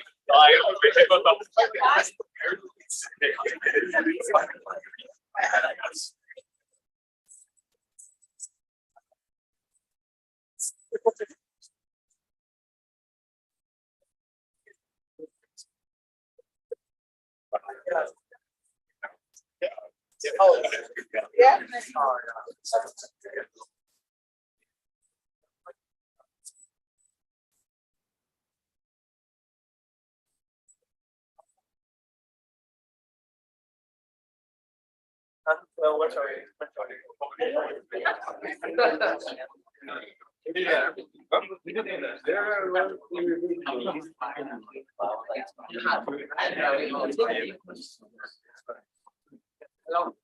I can feel you.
Hollywood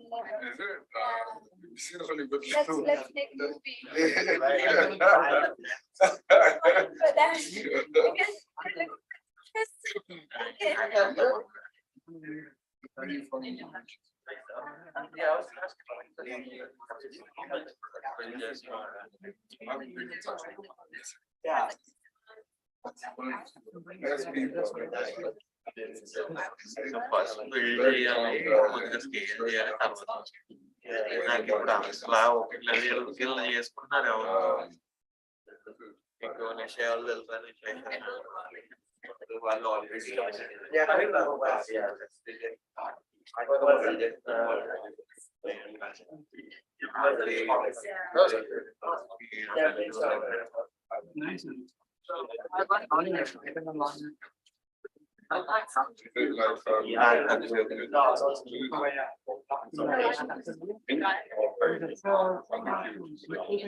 Friends, you speak French there?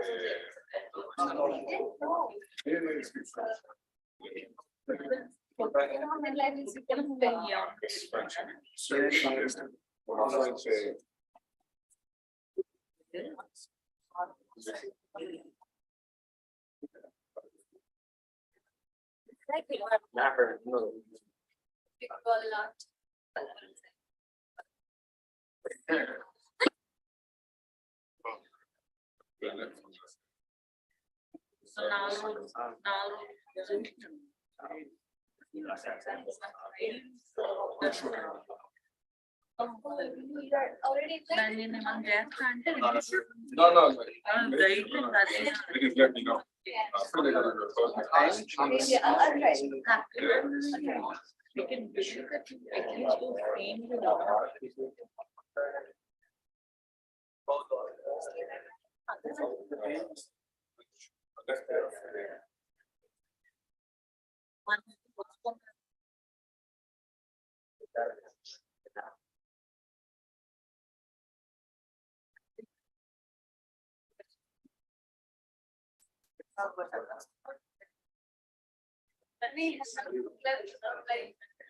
My sleep schedule is so messed up. I have been getting like 1 to 3 hours, 4 hours, and yesterday I didn't sleep. Yeah. And then it's literally like I cannot think of anything. I cannot think of words while meditating. Yeah. Oh yeah. When I meditating myself, It's more like I'm meditating.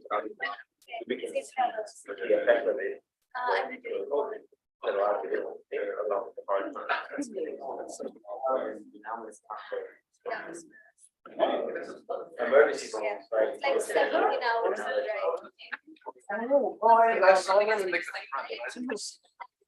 Oh wow.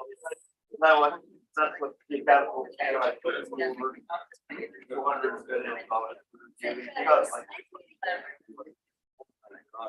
So why? Yeah. Thank you.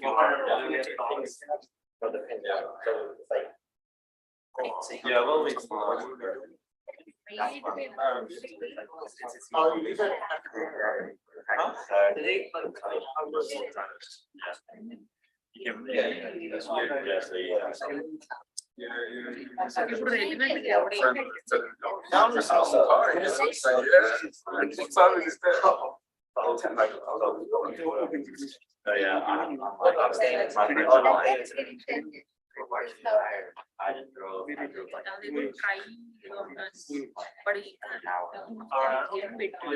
whole week is like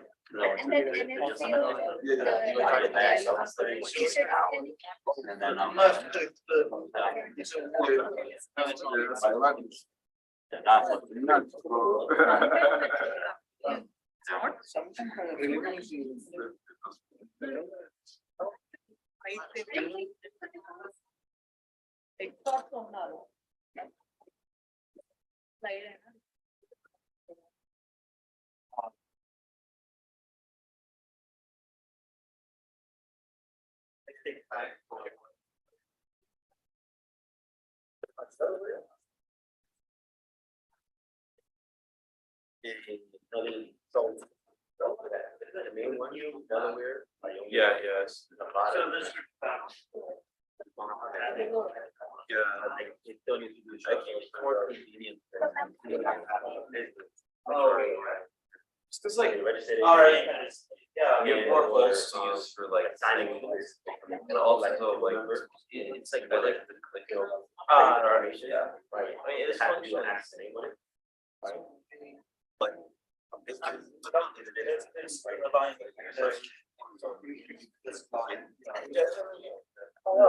So they start doing when you use this.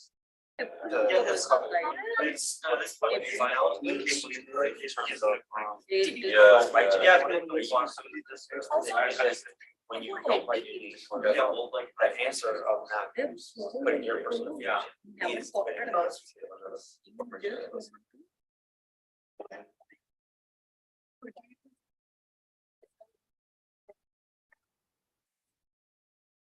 after they announced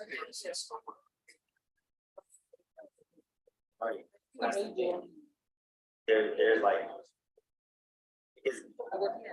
So what I was saying.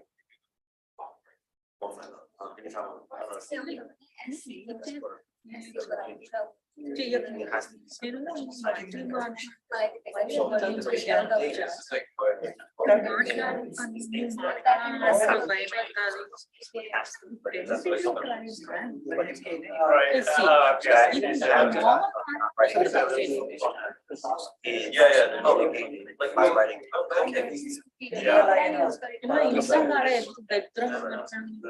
then that covers because the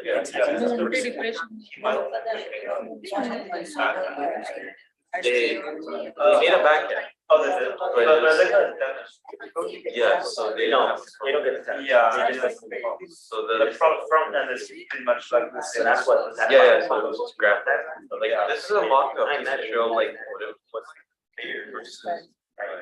Because if you don't show the judges that you don't show the judges like after they don't have it. Yeah, that's the service of project, which is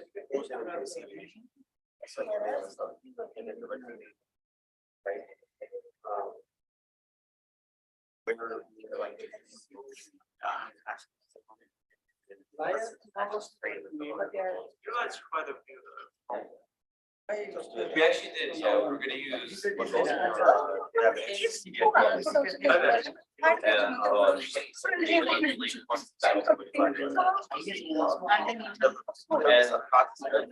the main desk each month has to be oh,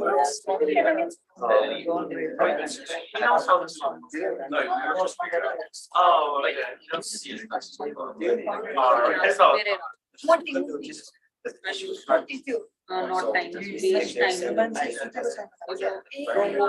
not time, waste time.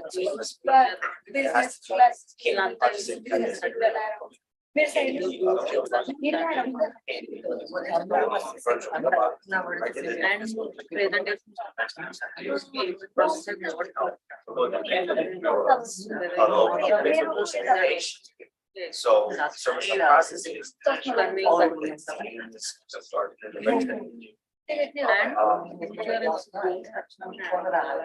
they want to hold that's in terms of allocation percentage.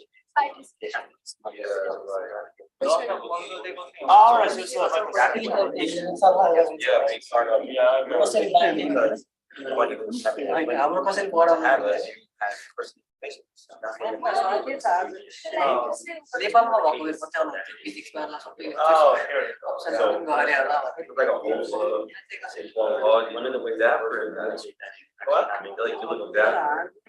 Yeah, I don't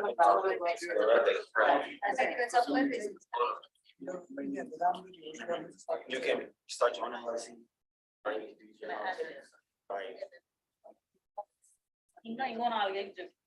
So you definitely do that. But the biggest issue of why people don't do that, why anyone would do that.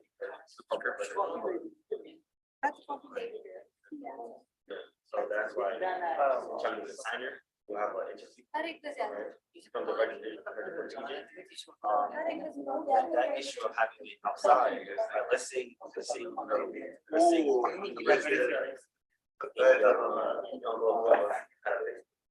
if you use your office as a web processing in the rest of the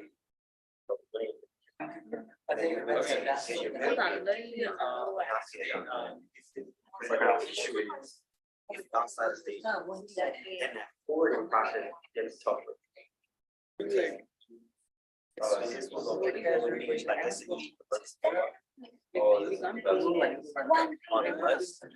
Oh yes.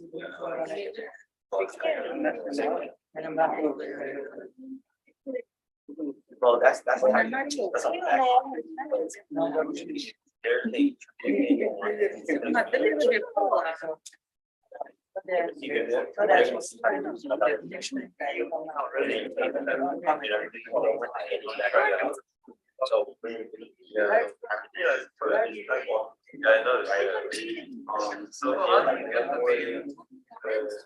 if you have someone they put it in a Discord, but they're not. Yeah, probably heard it, but that's right. Somebody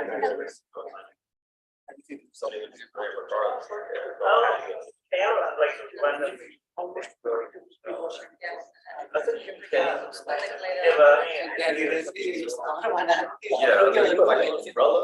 Like, so let's say you like a shelf. Oh, that's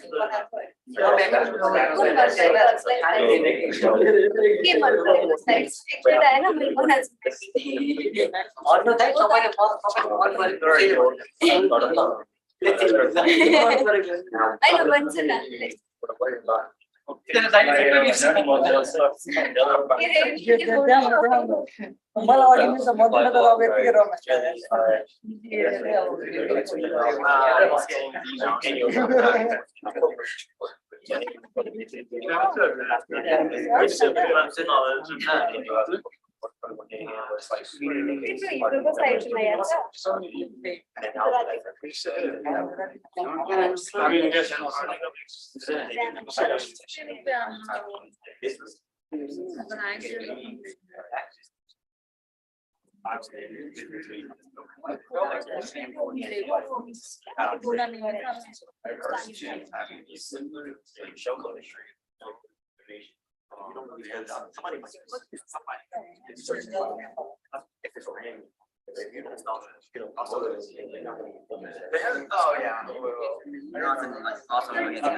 Oh, yeah.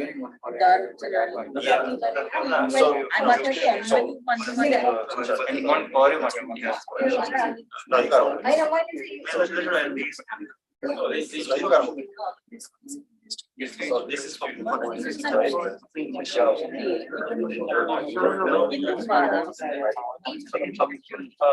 it's like the shoe.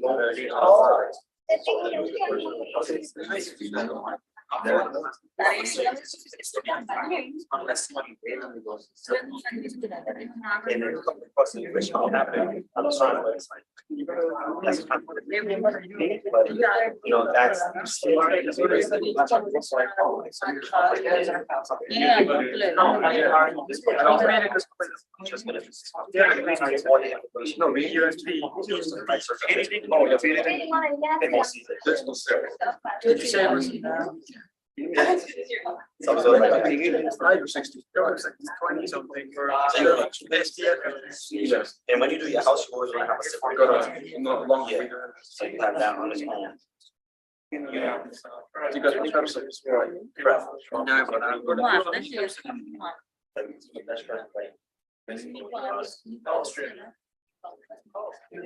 Those are the main ones. That's like Wyoming. But you see the issue. And this is why. I think that we should how it works.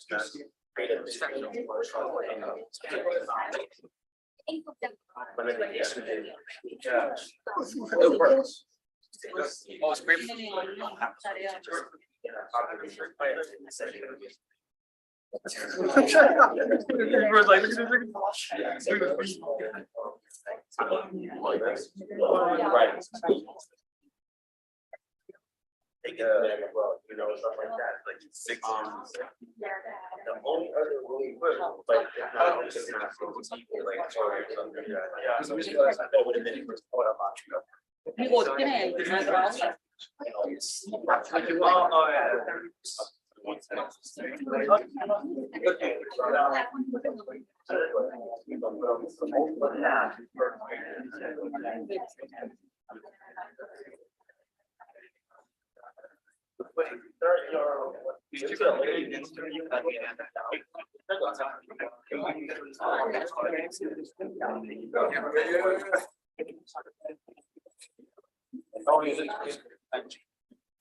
They're not going to move what is left.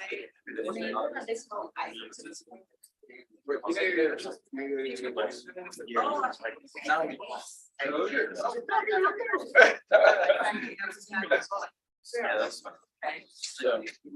Yeah, but you don't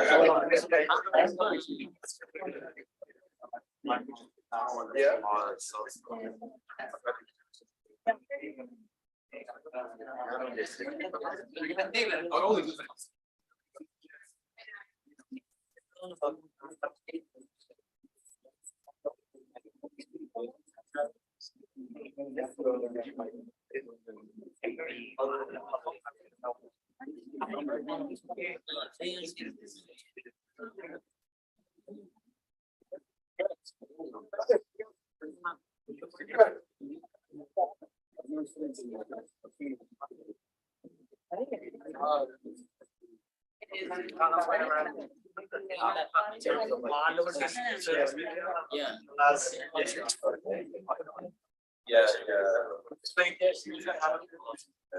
oh, my first, like, all right, why were you out there? I think like I realized I literally running like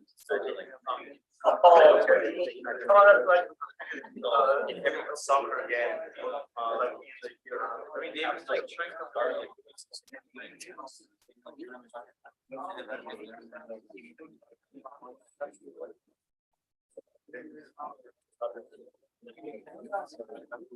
that was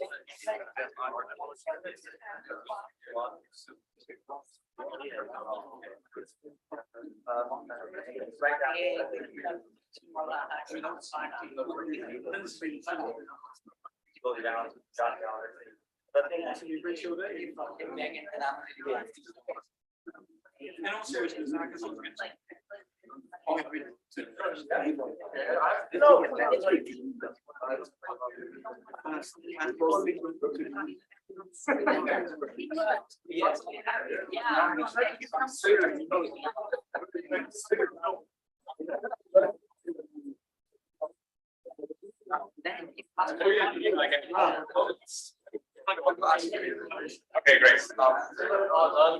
Just painkiller.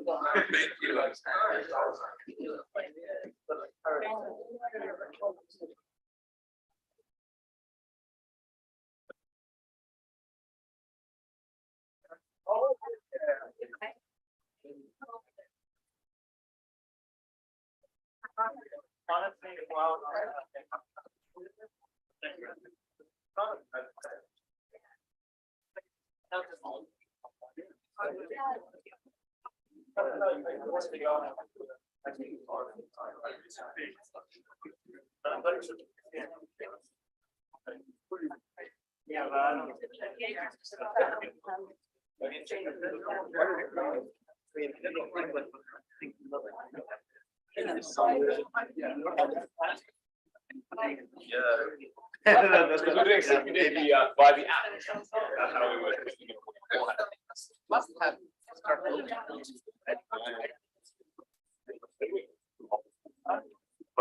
We thought of what.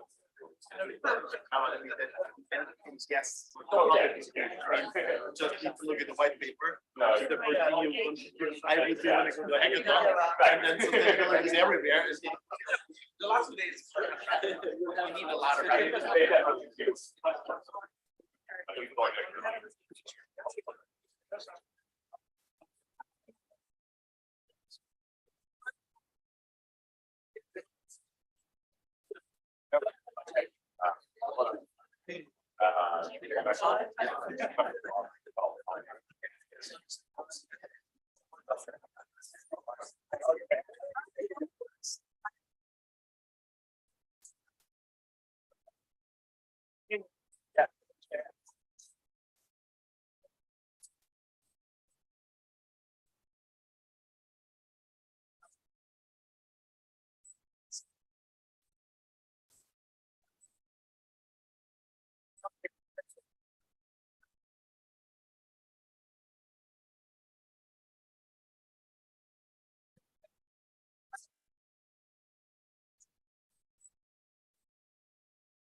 Okay, the time has finally come. Time to announce the winners. $46,000 this weekend. 46. I'm telling you. So I did my undergrad at Cambridge, and to this day, the biggest prize that they give to startups is about 2,000 pounds. So I remember this was about 2017 now. I remember going up on, on stage at Pembroke College, Cambridge, which is my college, and presenting for a startup that we were building at the time. Dom and I were building one of the marketplaces that we co-founded, and this was a prize for 2,000 pounds plus mentorship, of course. And just to think that today we're standing up here and the prize pool is $46,000, like, wow, that is incredible. And what you can do with that is so amazing. With $10,000, which is the top prize for the winning teams for BCG and Vechain track, there is so much that you can do. I saw up on your business plans, you guys are already thinking about spending like $2,000 just to build the MVP, maybe spend it on some of the cloud credits. You probably run into a little bit more than $2 that you need to get that thing off the ground, maybe a couple of subscriptions, build out a team, right? Do some advertising, do some marketing on campus. There's so much that you can do. And I want to emphasize as well that there's also, of course, the special grants, which the team have made available very, very kindly. They want to support you. So I know this time yesterday, or a little bit earlier yesterday, about 36 hours ago, I was up on stage and I was saying, look, if you want to build something, if you want to take it to the next level, the Vechain team is genuinely going to support you. We're just catching up in the judging room again, and we were saying how spectacular your projects were, all of them, not just the ones that we're going to present up on stage. Genuinely, if you want to continue building your project out, these are the people that you need to speak with, right? Because they're going to support you. And these are, as you've seen from the technology, it's so simple to build on. The tooling is there, and the team is actively building it out. But I'm not going to keep you in suspense any longer. I'm going to hand over to our judges who are going to present the challenges. So we're going to start off with the Pitchathon. We're then going to come onto the BCG track. And finally, we're then going to announce the Vechain track. But I'll hand over right now to Jackson, who's going to announce the Pitchathon. So let's have a round of applause for Jackson.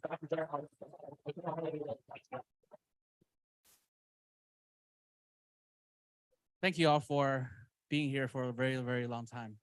And thank you all for not falling asleep yet. So I want to speak just 2 minutes about the fact that you guys are really good. I've been to many of these hackathon judge events and a lot of the incubator pitch days.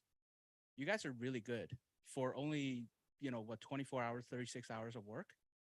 I'm very impressed.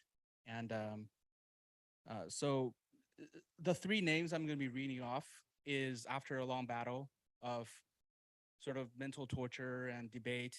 And all of y'all are really, really good. I really appreciate you guys spending a lot of time doing this. And I'm a relatively straight shooter. So when I say that you guys are good, you guys are good. All right. So number 1 for the Pitchathon. Pitchathon is judged on, the viability of the idea. Have you clearly articulated your pain point and your solution? And why should I believe that your solution should work to solve this problem, right? And you have to understand that pitching an idea is basically making a sales of your company. And making a sales is always just a solution to a problem, okay? And the next company here have articulated that very solidly, and I've understood it, and I was impressed. Flyblock.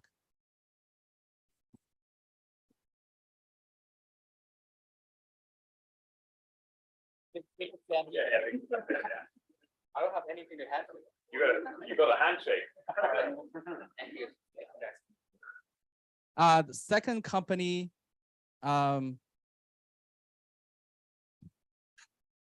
Trustium.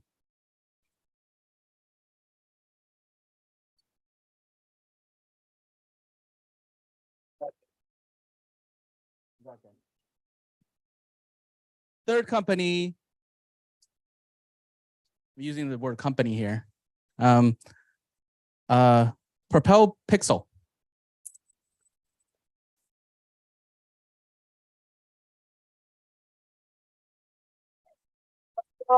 Good job, guys. Good job, good job.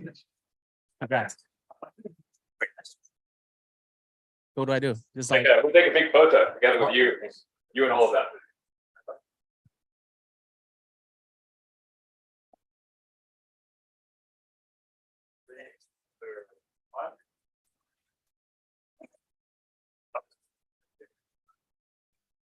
Thank you.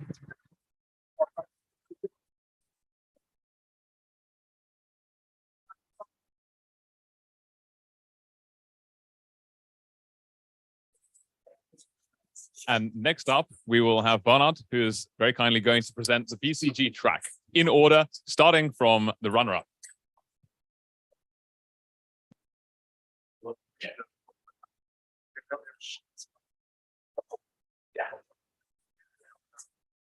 So guys, also from my side, congratulations for the last, 24 hours or 48 hours, or depending whether you count Friday for arrival as well. You did a great job.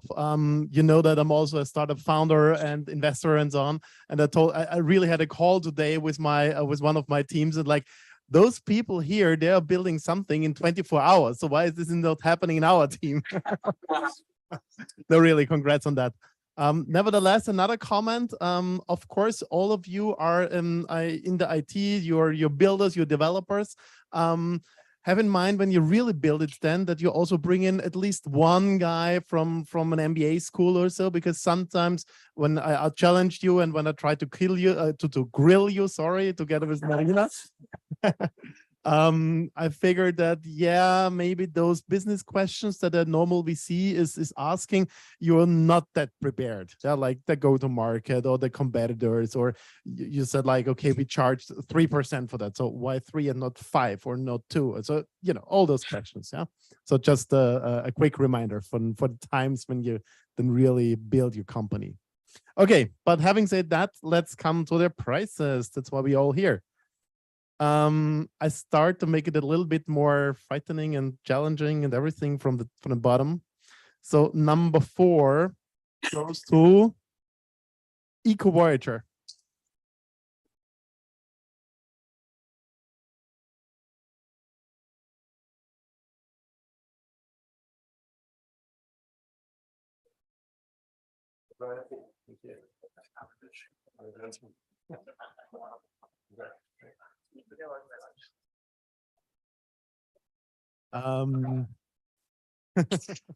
Oh, please. Yeah.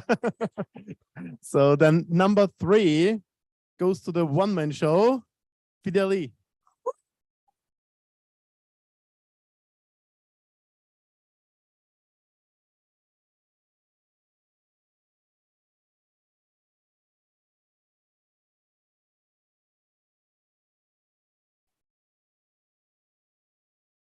Well, 3 seconds of silence for him. Number 2 goes to Artica.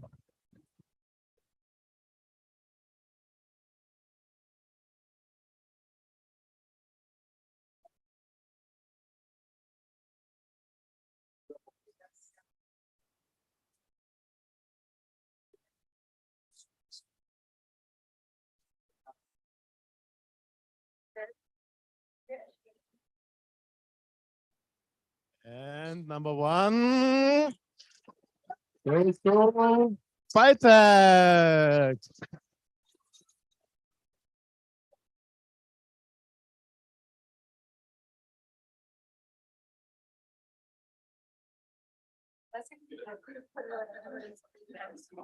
You guys might have to go to the front over here.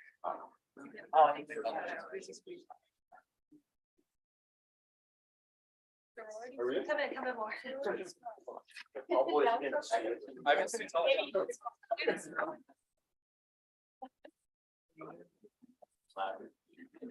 Okay, 3, 2, 1. One more. Big smile. Nice.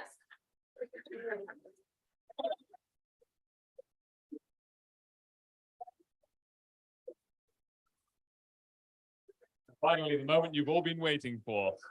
Our good friend Antonio is going to announce the Vechain track. Okay, thank you very much. Here we have 4. Here, 4. I mean, it's a technical track, so the execution was quite important to us, and the technology architecture, as well as, of course, what's the problem that you are trying to solve and how you did that, and the token economy, etc. But as a technology, sometimes it's just like technical stuff. I was telling that to Phil. I just like the way people, build things and design things. But here, the track is sustainability, is Vechain. And so we had to look also at what's the problem you're trying to solve. So as I said, execution is important. Those who have won the 4, let's say, teams that I'm going to announce now, they've scored very highly also in other tracks. So you've been considered also everywhere else. But let's start from number 4. Well, last thing, I mean, all solutions were great. I'm impressed about the fact that what you have achieved in 36 hours, it's incredible. And there are a couple of things that I'm really pleased with my team. I have to echo Bernard. Say they've done that in 2 hours. It's 3 months we are on that team. Can someone explain to me? So yeah, no, I'm gonna fire some of my team members and you guys join Vechain soon. But number 4, now I'm joking, I'm on camera. Joking. Vechain team, you're okay in Dublin and anywhere else. Number 4, Team Cyprus.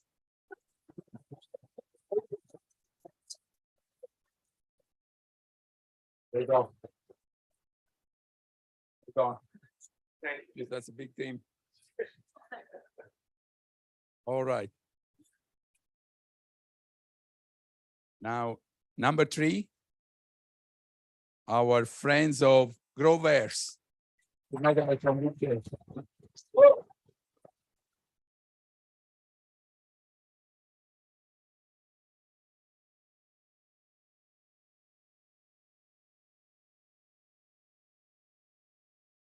Well done, guys. Well done.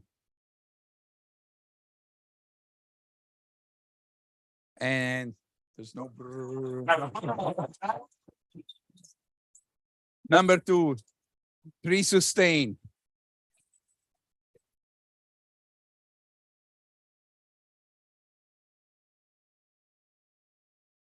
Well done.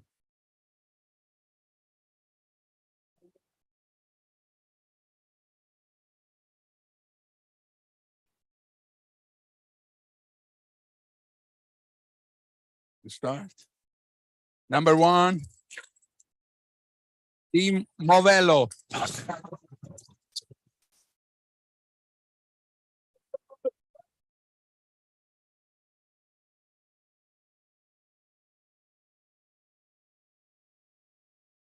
There's nothing else I can say. Well done, everyone. Thanks for coming today. And thanks for choosing Vechain.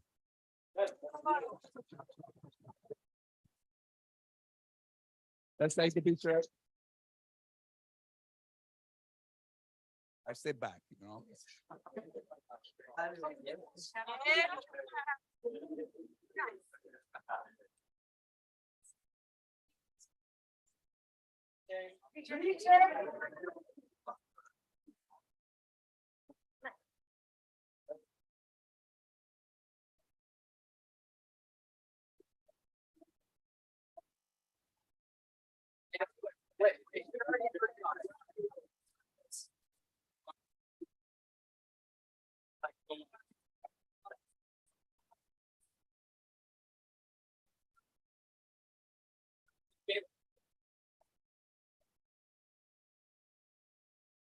Fantastic work, everyone. Massive, massive congratulations to the winners. And that's not to say that everybody else didn't do a great job. You did. As Antonio said, as Bernard said, you know, as Jackson said as well. You were absolutely fantastic. And for those of you who are building your projects afterwards, this is an ecosystem that welcomes you. This is an ecosystem that wants to see you continue building. So definitely continue building after this. And rest assured that you will have all the support you need. You have everybody in the front row's contact details. You have my personal email. If there's ever anything that you need, let us know. But for now, there's one thing left. And that is we're going to have a great big group photo just to the left-hand side. So we're all going to head out. And then we have a very, very special Vechain cake, which you're going to be very excited to see. So let's head over and let's get the group photo.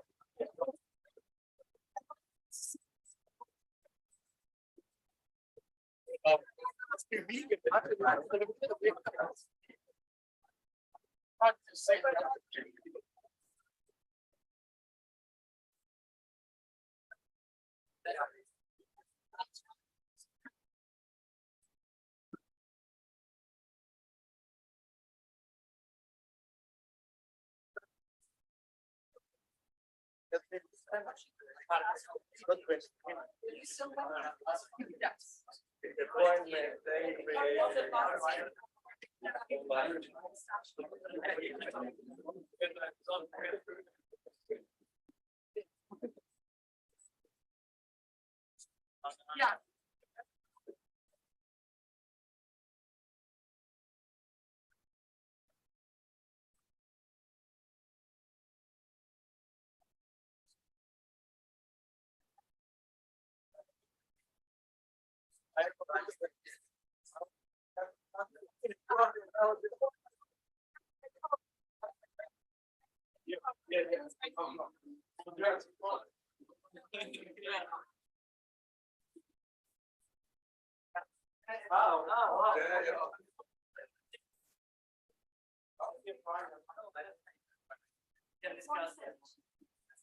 Yeah, sure.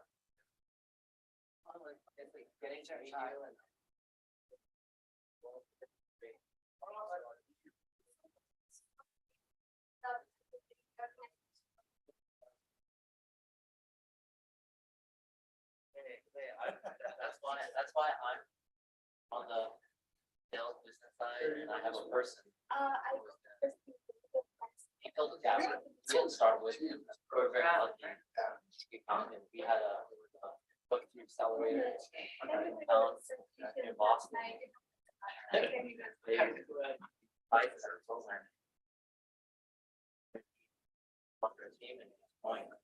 So we're very lucky. Yeah, did you work at SAN? Yeah, I did an internship at SAN. It's still going on my internship. Yeah, I will. And I don't stay with no coding. I could do something. They're not. It's just me. But I think if we were to downtown Miami, would probably we would do something that has a little bit more, robust. You don't need to specify where.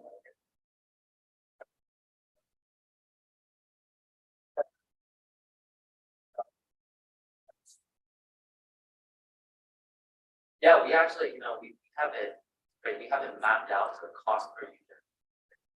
Very rigorous at the time, all these costs, because our and it still is. And we, my co-founder and I, we don't know that much about the cost of project structure, but we have it done for cost per active user and the in the process. With any Web 2, we're Web 2, we look at the cost. First time we did some of the hypothesis and mapping, we can't afford it, too much. And then we started to think more about what active use. It could be done. And so, yeah. But thank you so much. I mean, this was a great opportunity to get to meet you and Phil was at least make a face to face for now, and then look to any next steps. Yeah, when are you headed up? When are you leaving? Tomorrow. Okay. And are you headed back to? I'm going to leave. Okay.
stuff like that. Yeah, I think I might just sit up here just like last time, but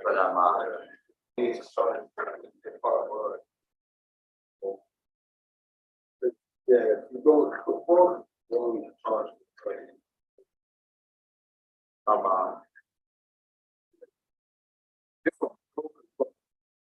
What happened? It started melting. Let it go. Where's the is there a place like this? Does this thing hold that? Yeah, this one holds but this one holds that. Okay. Yeah, because I'm just gonna set up a solid shot where I have like people sitting with their team. And I'll probably like hold it right here. And I'm gonna have like a focus shot, so everything in the background is blurred, and the team is sitting together getting interviewed. Okay. That's the plan. Let it charge for you. Like the battery. Yes.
Yo, Tim.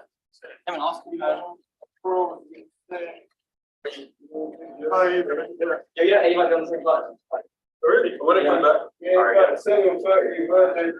That's all. Yeah, I've heard about that. Go, yeah, same line. Yeah. Alright, guys. Yeah. Come on now. We gotta get the big seats together now. What, in the middle? Yeah. One, two, yeah. Great. Actually, we can do this one. Yeah. It's just wherever, like, if you can sit on there, yeah, that's perfect. I'm gonna get a shot of you guys right here. Don't cry, all right? I know you guys just. Don't cry. What is it? I don't know the split. The split. 10K. For us. Yeah, it's like 3.3. 3 and 6. 3.3, yeah. Yeah, 3.3. I'll take the one that's just $3,000. Yeah, are you guys happy? Yeah, No, yeah, I know you guys can't buy relieved. cars. I'm sobbing. I know you guys can't buy cars, but that's, that's enough, In the UK, it's like. You can buy a moped. What? You can buy a moped. I have a moped. Really? Yeah, I have a moped. America. America. Yeah, no. You can't get anywhere without a car though, really. Right? I couldn't even, like, Houston is an hour and a half away from Houston. I have to like go there. Oh, is it because everything's so big? Yeah, everything's super big. No, it's a bit more, but. Hour cycle, it's an hour something. Yeah. Singapore is so clean. Yeah. So huge. Oh, no. We're gonna go anywhere. Yes. Okay. Who's cutting on you? Yeah, I want to get some. I wanted to ask. She won. Got him off.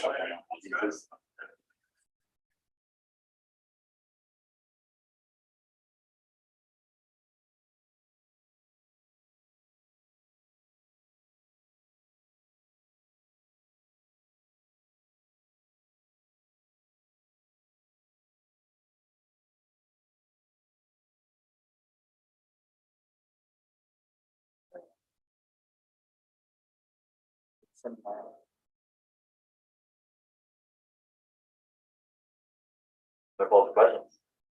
Is that it?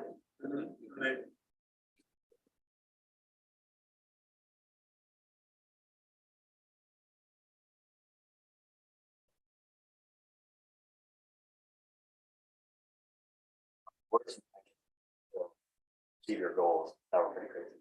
No sleep. 4 or 5 cups of coffee. Basically combining like 3 apps in one. I mean, go into detail about a little bit of the problems that you had. Honestly, this was the most problem-free hackathon we've ever done. Everything worked out basically first try. The only problem we faced was finding the testnet on PC, right? Yeah. But then within half an hour we fixed that. And then it was just a case of making it like a reality, really. Yeah. So the issue was just like we wanted to fit in so much into the app, so that requires a lot of work. But if you just choose to sleep very little, it's not a problem. Now that you've won, what do you think you're going to do with the money? We're trying to think about getting funding as well, so extending that up. We'll definitely reinvest some of it in and fly back home.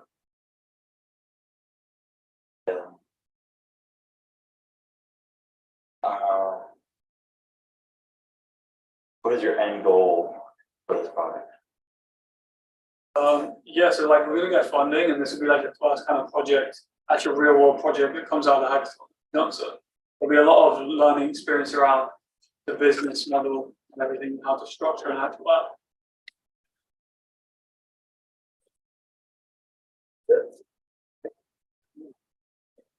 Well then, boys. You know what? It's just It was upstairs, about the Vechain ones. Thank you. I'm just going to get a couple more.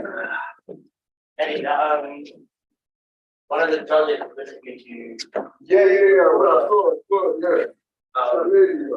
Yeah. Interviews, but then.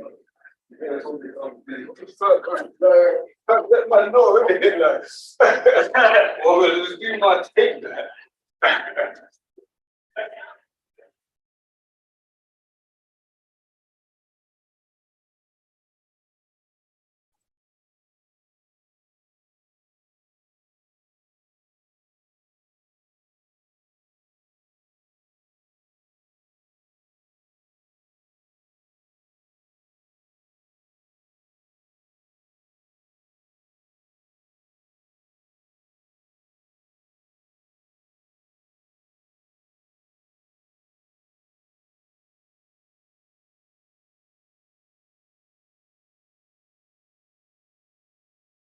So. It'll be the main point of the interview. That's like Because I can come to the top, so. Did you ask a question? Yeah, I mean, like, there should be, No, it's like 6 No, I mean, one level. It's always full of Yeah. I should distribute the weight. It's insane. Yeah, damn. So what's the context? After we say. Yeah, It's like an we're interview for like we're- socials or like something else? Yeah. All right. So like a 5-finger touch, yes. Oh, yeah. Yeah, no, was there a team limit on 4? Was there? It's too late now. No, We can pretend we're once.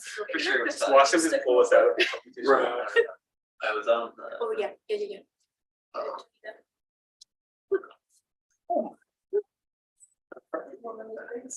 God, I need some. We didn't.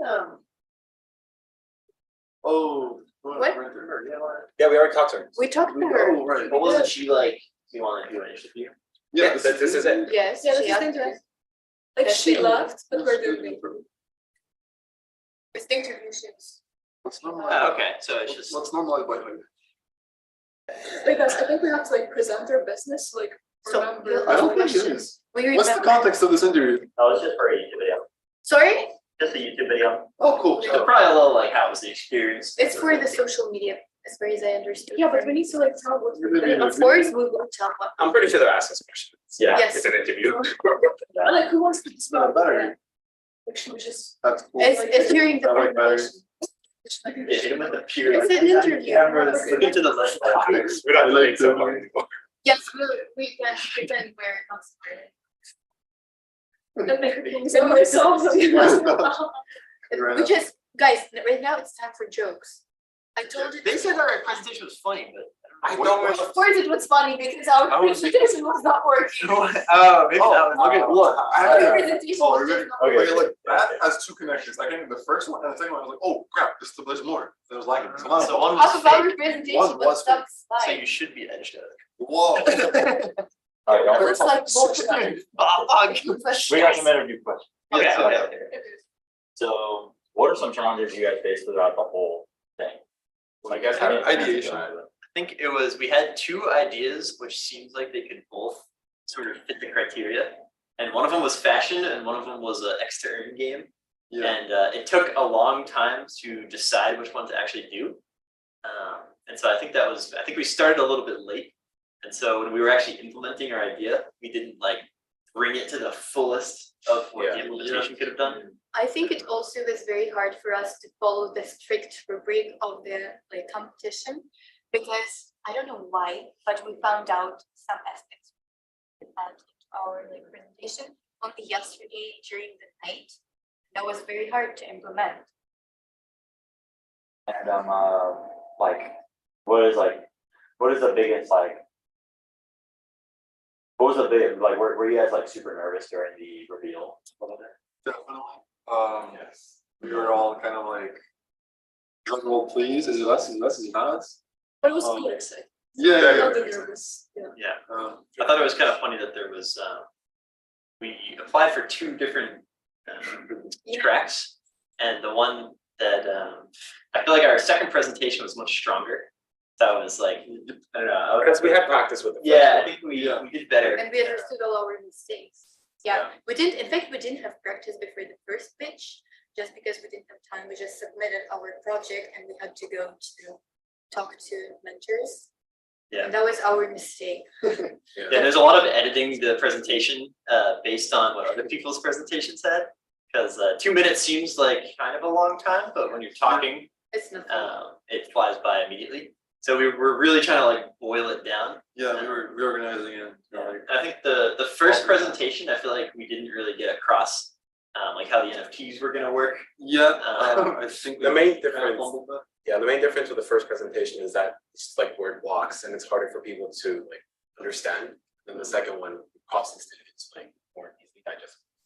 Yeah, Very apparent. What was your work? So Thank you. Yes, but it was also like so inspiring to see like the works of other like teams, because we really looked at them and we were like, wow, these people are like in the same competition as us. So it was like really inspiring to see them. And what do you guys plan to do with the money? I would definitely want to develop our idea, because even today when we were preparing for the pitch, we understood that it's very hard to indicate like our most important ideas. We have such a huge room for development and we really understand it. So we definitely will spend on our project. We want really to like turn it into something real. Was there like a sigh of relief from you guys? Yeah, I think so. I think honestly it was more of disbelief because we were sort of panicking the whole morning because we didn't really get to implement our idea fully. And I thought that they were going to scrutinize the like super hard like technical aspect a lot more. And I think because we were good at like articulating our concept, that helped us a lot. So thank you. thank you. Thank you.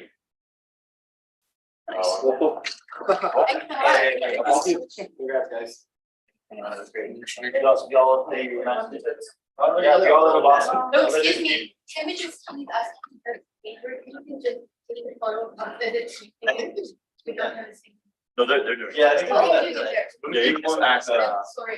No, you're fine. Yeah. Okay. Oh, no worries. Thank you again. Yeah, thanks, man. Thank you.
Yeah, I can't even hate on him. I'm glad how the shoot going. I'm so glad to be. I'm like this. I went straight from Dallas to Houston. That's where you're based, right? No, Houston. Houston. Where do you want me to be? Stand, sit? You can sit down on A4. Come on. Out of the camera.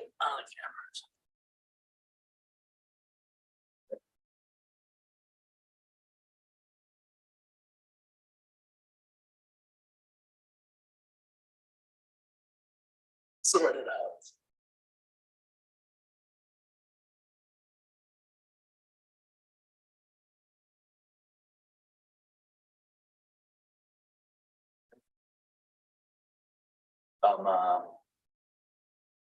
First of all, do you want to? Yeah, look at the camera. So okay, the batteries because it's about to die. So I'm playing games. Go for it. Yeah, yeah. Risky business. Yeah.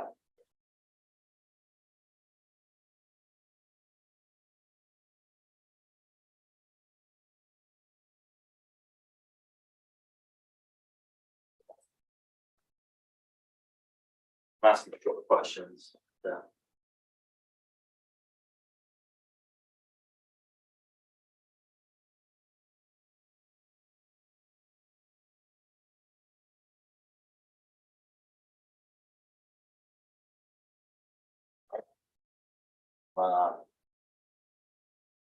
What was your main problem like throughout the whole course of the event?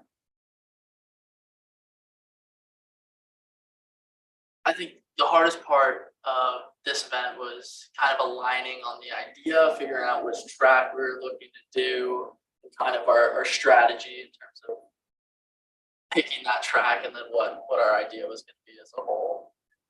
And then I think eventually it's a game of sleep deprivation and how much caffeine. And now that you won, what are you gonna do with that money? So now that I've won, probably gonna just put that money away, hold some cryptocurrency, wait for the next bull run. And like, were you nervous during the like the reveal?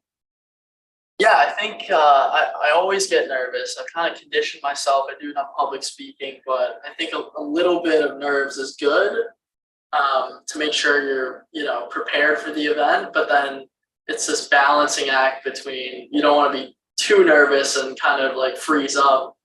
So that's the challenge. I think I balanced it well. I think it was a little bit nervous, but it was good.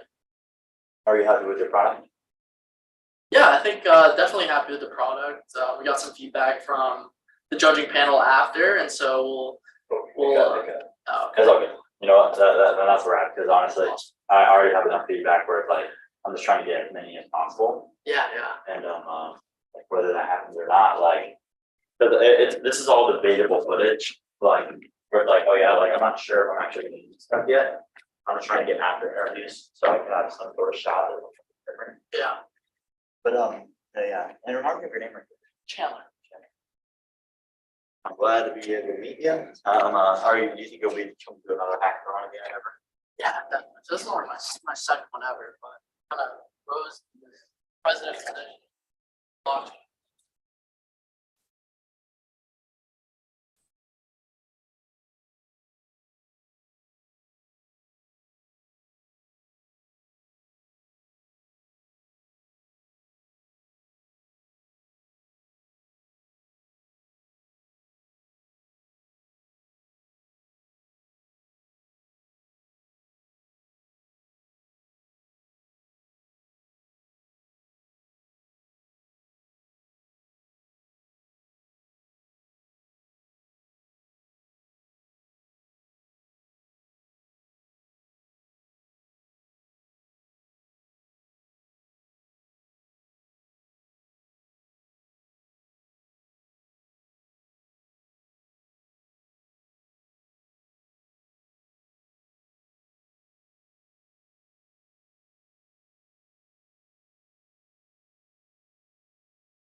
How are we gonna get the prize? Honestly, they sent out a prize. So wait, not for us. It was a run bowl. It was a run bowl. Yeah, we gotta go ask someone about the prize. Well, they're gonna send it out in an email, is what I heard. You guys can sit down on the first 2 chairs. I'm sure I'm so inspired. Oh, dude, how do y'all feel?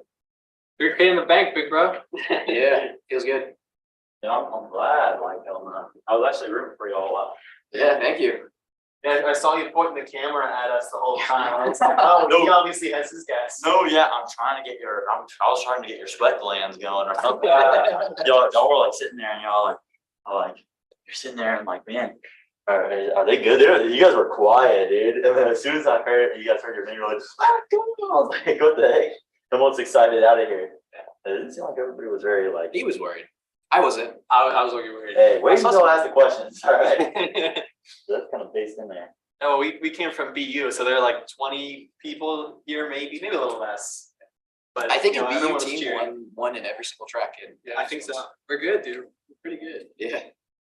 Yeah, that'll look really good for Isabel's financial chart, whatever. Yeah.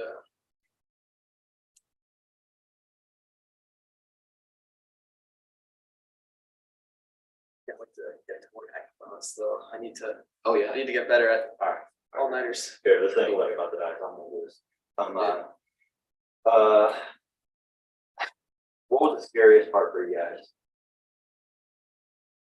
I don't know if it was necessarily scary more than it's just like a lot of thinking. Like, I don't know. I came into the thing like I was the one that came up with the idea. And so I was like always super, super confident in it. I mean, if I come up with an idea, I'm always pretty confident in it. A better word might be annoying or frustrating. Yeah, there were a lot of issues that we had to solve that we had such a hard time with. Like Wes was trying to solve this one issue for probably 12 hours straight. I think so, yeah. And it was brutal. I think the most nervy part was actually 30 minutes before submission. You know, we're a code-focused product pushing team, so we were just writing code all day. Come 30 minutes before, we have no slides. Well, we all went to sleep. So I went to sleep from like 10 to like 11, and he went back to his dorm, went to sleep, and then Colin just went off somewhere, and he didn't tell any of us where he went. He just slept without an alarm. So he literally shows up like 30 minutes after we were supposed to submit. Yeah, we all slept an hour, and we woke up like, oh crap, we have to submit. Yeah, we literally made that slide deck in like an hour. So now you guys have the money, what are you guys gonna do with it? Question. Yeah, that's a good question. Club dues first. Yeah, the club requires some money that we attended. Yeah. We'll give him a little bit this and that. I gotta pay my parents back for a laptop. I broke my laptop like 3 days before this, and then they like told me they just like pay for half of it, so I gotta pay them back for that. All right, that's good. That's wraps. Yeah, thank you. Yeah, no problem. Thanks, man. Thank you for pulling up here, bro. Yeah. Good luck getting back, dude. What the heck was that? Well, it's not like a bad thing. Good luck getting back. Like you're gonna be tired, you know what I mean? Dude, you're telling me, no, I'm not gonna lie. Dude, I'm gonna be like this guy. I was scared of falling, so without an arm, just like falling. Exactly, bro. It's gonna be a hellish flight back. You mentally prepared? No. And no, man, just sleep on the flight. You're gonna get jet lag, but whatever. I lost so I don't have a business card with me right now, and my bank account's gone. So all like I only use my business for my expense trips. I'm like, okay, I forgot. Like I didn't bring it right. Oh shit. No, yeah. So like I have nothing ready. I got my sister Uber me over here because she's like in town and she could order it, right? Yeah. So she orders it for me. I Uber to the wrong place. I Uber to charger while I'm talking to you. Yeah. So I Uber to university. The campus over there. Yeah. Like across the bridge and everything like that. And dude, I had no idea. So when I got there, I was like, oh my goodness, like where the frick am I supposed to go? Right. So I'm texting Bill, and I have 15% here. I was thinking, oh, you made it. No, I'm texting it, he didn't answer. He finally answers, he says, oh, it's here. Like a 30-minute walk. So I because my phone was at 5% at that time. Taking a year, I used my Apple Watch, and like I turn off my phone.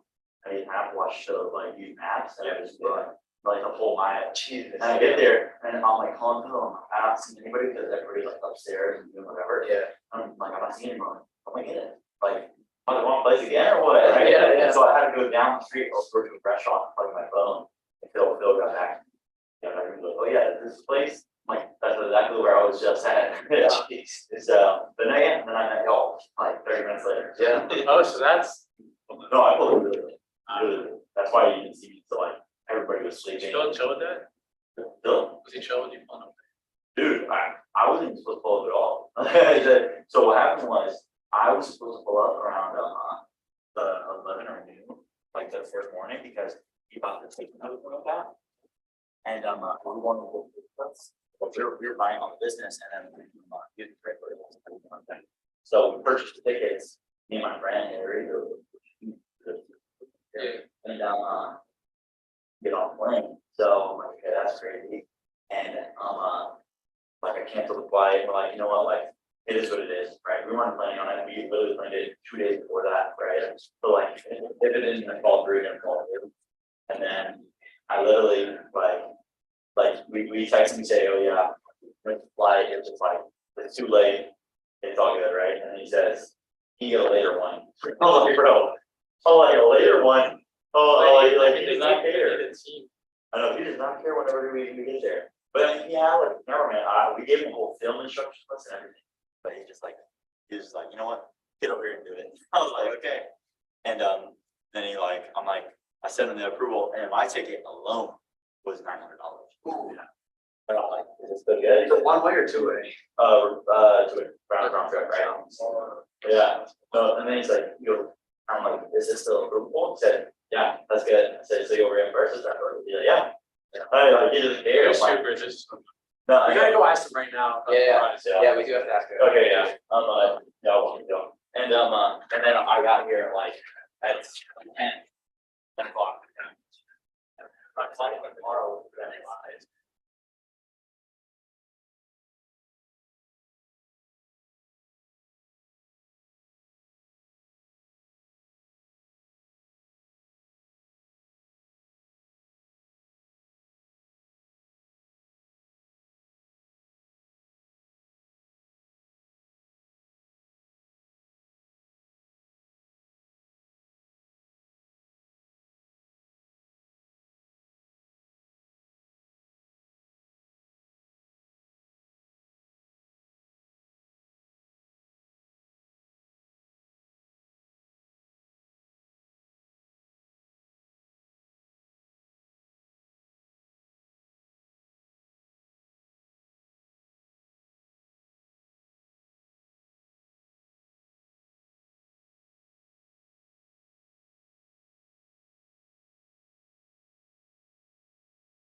They're good. You can just put it down. Yeah. Tired of it? As a last one then. Yeah. Last one. Not even. Oh shit. Right. What do y'all like? How long have you been? Ooh, we got here pretty late, honestly. We got here at like probably like 12:30. We had to. I woke up so late. We're like, no, we have to finish our fucking slides. So we cranked them out. You got here at 12:30? I got here at 12:30 today. When did you guys? Oh, I went to bed at like probably around like 12ish. Mine is 4 a.m., 3 a.m., 4 a.m. Yeah, we did the non-technical, so we kind of didn't get the brunt of it. Last time I did it, I was here the whole time. You can sit next to him on A4. Yeah. And then you can sit. Should be A3 or A4? No, you guys can sit there. Yeah, you can sit Cool. there. You can sit next to you in A4. I am. No, yeah. I'm gonna ask you some questions, probably like similar to what I just asked you, like, but what time do you guys go to sleep? Just for like, just the videos like effect, because we're gonna have planted interviews in the middle of the video, or it's like, so we can show like a little bit, because I have so many pictures. Dude, I have so many videos of people sleeping now. There's people like, they're sleeping on chairs. There's people chairs. Dude, that'd be so cool to get. No, that happened last time. I was like, it was like 6 a.m. and I just like sleeping in the chair. Wait, for like did an hour. y'all sleep here? No. This time I didn't. This time, come on, you guys are lame, dude. I know. Last time I did it, I was like sleeping. I was like sleeping in the chair like 6 a.m. to 7 a.m. And that was like the most blissful sleep ever. It was like just out. But Yeah, I went to sleep about probably about 5:30. Shit. And woke up about 8:30. Yeah, it's like counting the caffeine, you know. Yeah, I know. I got here late, so there is no choice for me. What camera is that? I have no idea. Not mine. But it's black magic. That's all I know. Hey, it works. Yeah. I'll ask you a quick question because it sounds like low battery. Thanks. What time did you guys go to sleep? I went to bed around it's like 12 a.m. Honestly, like 3, 4 a.m. Pretty late night. What was the hardest part about your coding journey rather than? Coding journey. So we did the non-technical track, but I think one of the hardest parts for us was just like trying to figure out how we could, how to put this, like try to make something really special. I mean, there's a lot of like amazing supply chain applications with Vechain, but we're like, what's in a sustainability thing that we think no one else is going to do? And so I think it was either Anant or our other partner Jay who was talking about child labor. This is so interesting. Like this would be an amazing thing to be able to track and share with other people. But we took a lot of talking yesterday. We were all just hashing it out, and then we hit on this. Like, okay, let's just go with this. And here we are. Yeah. And you guys won, right? Yes, we did. We got second place. All right. And what was like the most nerve-wracking point for you? Honestly, before the deadline, because we were really close on the 12 p.m. deadline, and we weren't sure if we were going to finish it about 30 minutes. Yeah, we like submitted our slides at like 11:58 or something, like right on the deadline. So we were just like zoned in, and like that period of extreme stress it's very unique feeling to hackathons, but you just have to be able to work through it, and then it all turns out in the end. All right, all good. Appreciate it, man. Yeah, of course. The camera just died. Yeah. Oh, it's crazy. You sound like No, as soon as it dies, I'm just like, you know what? Yeah. End of interview. End of interview. You know what? Yeah. Respect that. Yeah, keeping it organic, What's like the most interesting piece of content that you found that have the whole? I have no idea. I had people like basically crying. Right. Yeah, there was like one group of people. They were saying like they lost 4 hours of progress. 4 hours, dude, I don't know. And they were like, oh my goodness, like we're not gonna go to sleep. They didn't have a wink. Dude, they didn't even take power naps. No power naps is crazy. No, yeah. And they did their little presentation. I was like, dude, holy, I can't even believe it. That's intense, dude. I would like 36 hours is worth. 36 hours couldn't do. Yeah, it's like push the mental physical limits. Yeah, I got here at like 10 last night, and I didn't get to the venue for like probably 11:30. And that's when I got here like we were like rolling shots. Yeah. I've been flying for 5 hours. Like, let's go. Yeah, the day before I just drove in from Dallas. Dallas to Houston. That's like amazing. So I flew in about 6 hours, 5 hours. That's fun. Tough decision to make because my flight originally. And you drove in? No. Oh, that'd be crazy. No, my flight got canceled. So I was ready to go find another flight. I was like, what the heck? Oh, He's like, hey, God, you're gonna play game. He's like, you got it, right? I'm like, okay. And I find one, it's like, not expensive. I'll approve it. I'm on board, right? So, yeah, it was fair. I like that. I'm just gonna come in and get some of the chairs. Okay, so. Yeah. I look up 5:30.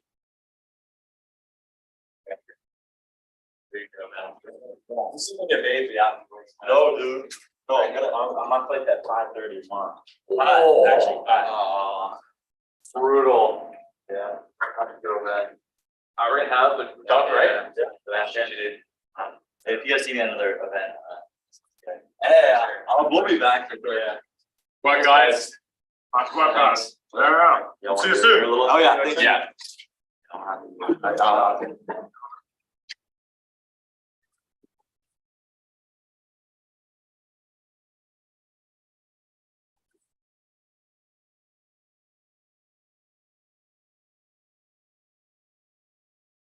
No, I think you can leave it. I mean, like, just the big stuff and like the bonnet trap.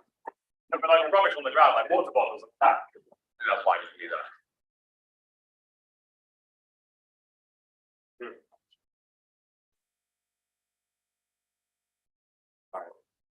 Have you sit down and just give some details about about what happened. Like remember, around you say, oh yeah, around 4 a.m.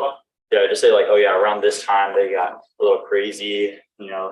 and then we'll switch to shots where they're doing that stuff. Let's do it. Because I need more footage of you in general. So, Yeah. Besides the voiceovers. Yeah. So, but I think about oh yeah, I don't have any shots of them. But yeah, even if I have 3 minutes shots, that's 3 minutes of screen time out of a 10-minute video. You know what I mean? So at the end of the day, it all works out.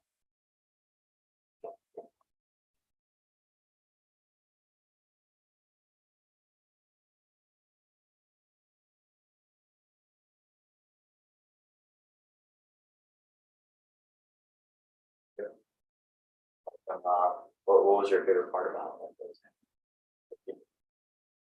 Love seeing people produce cool projects, startups. We previously had people.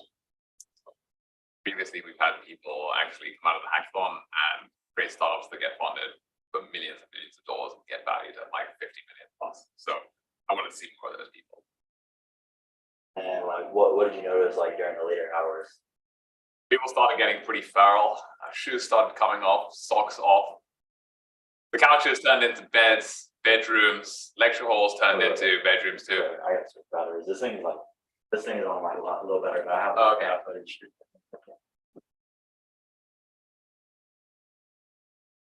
I'm surviving off of 2 batteries.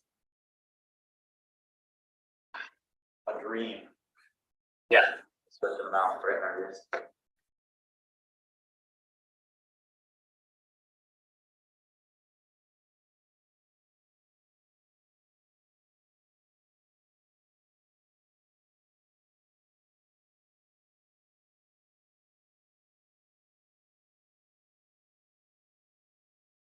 What was your most notable fact of everybody who has been hacked on?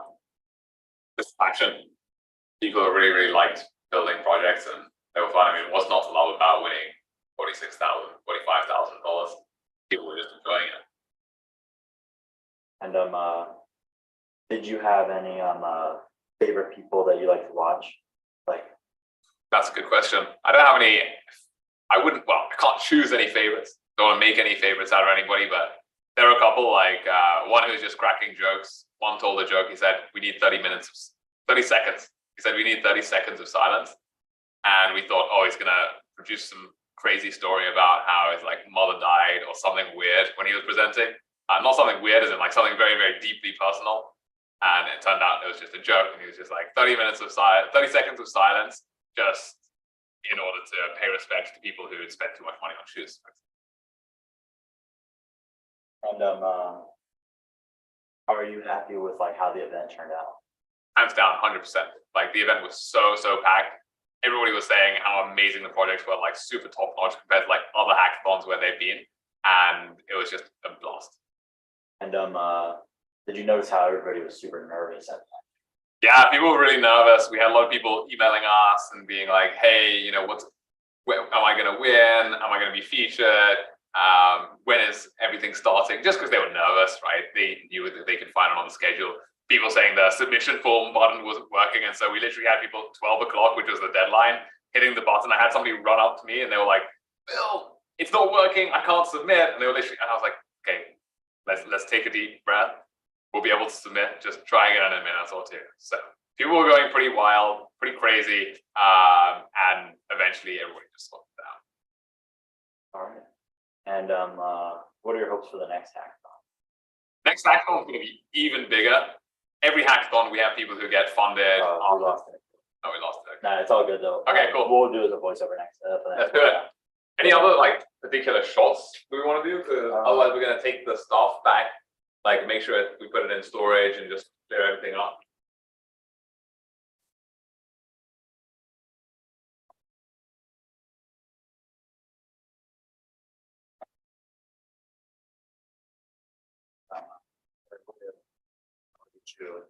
I'll get you a picture of your own, like just like your face. Yeah. On this for the thumbnail. Okay, Yeah. But on the black. No. It's all good. We'll take it outside just for the schedule. Contact and we'll be part of it.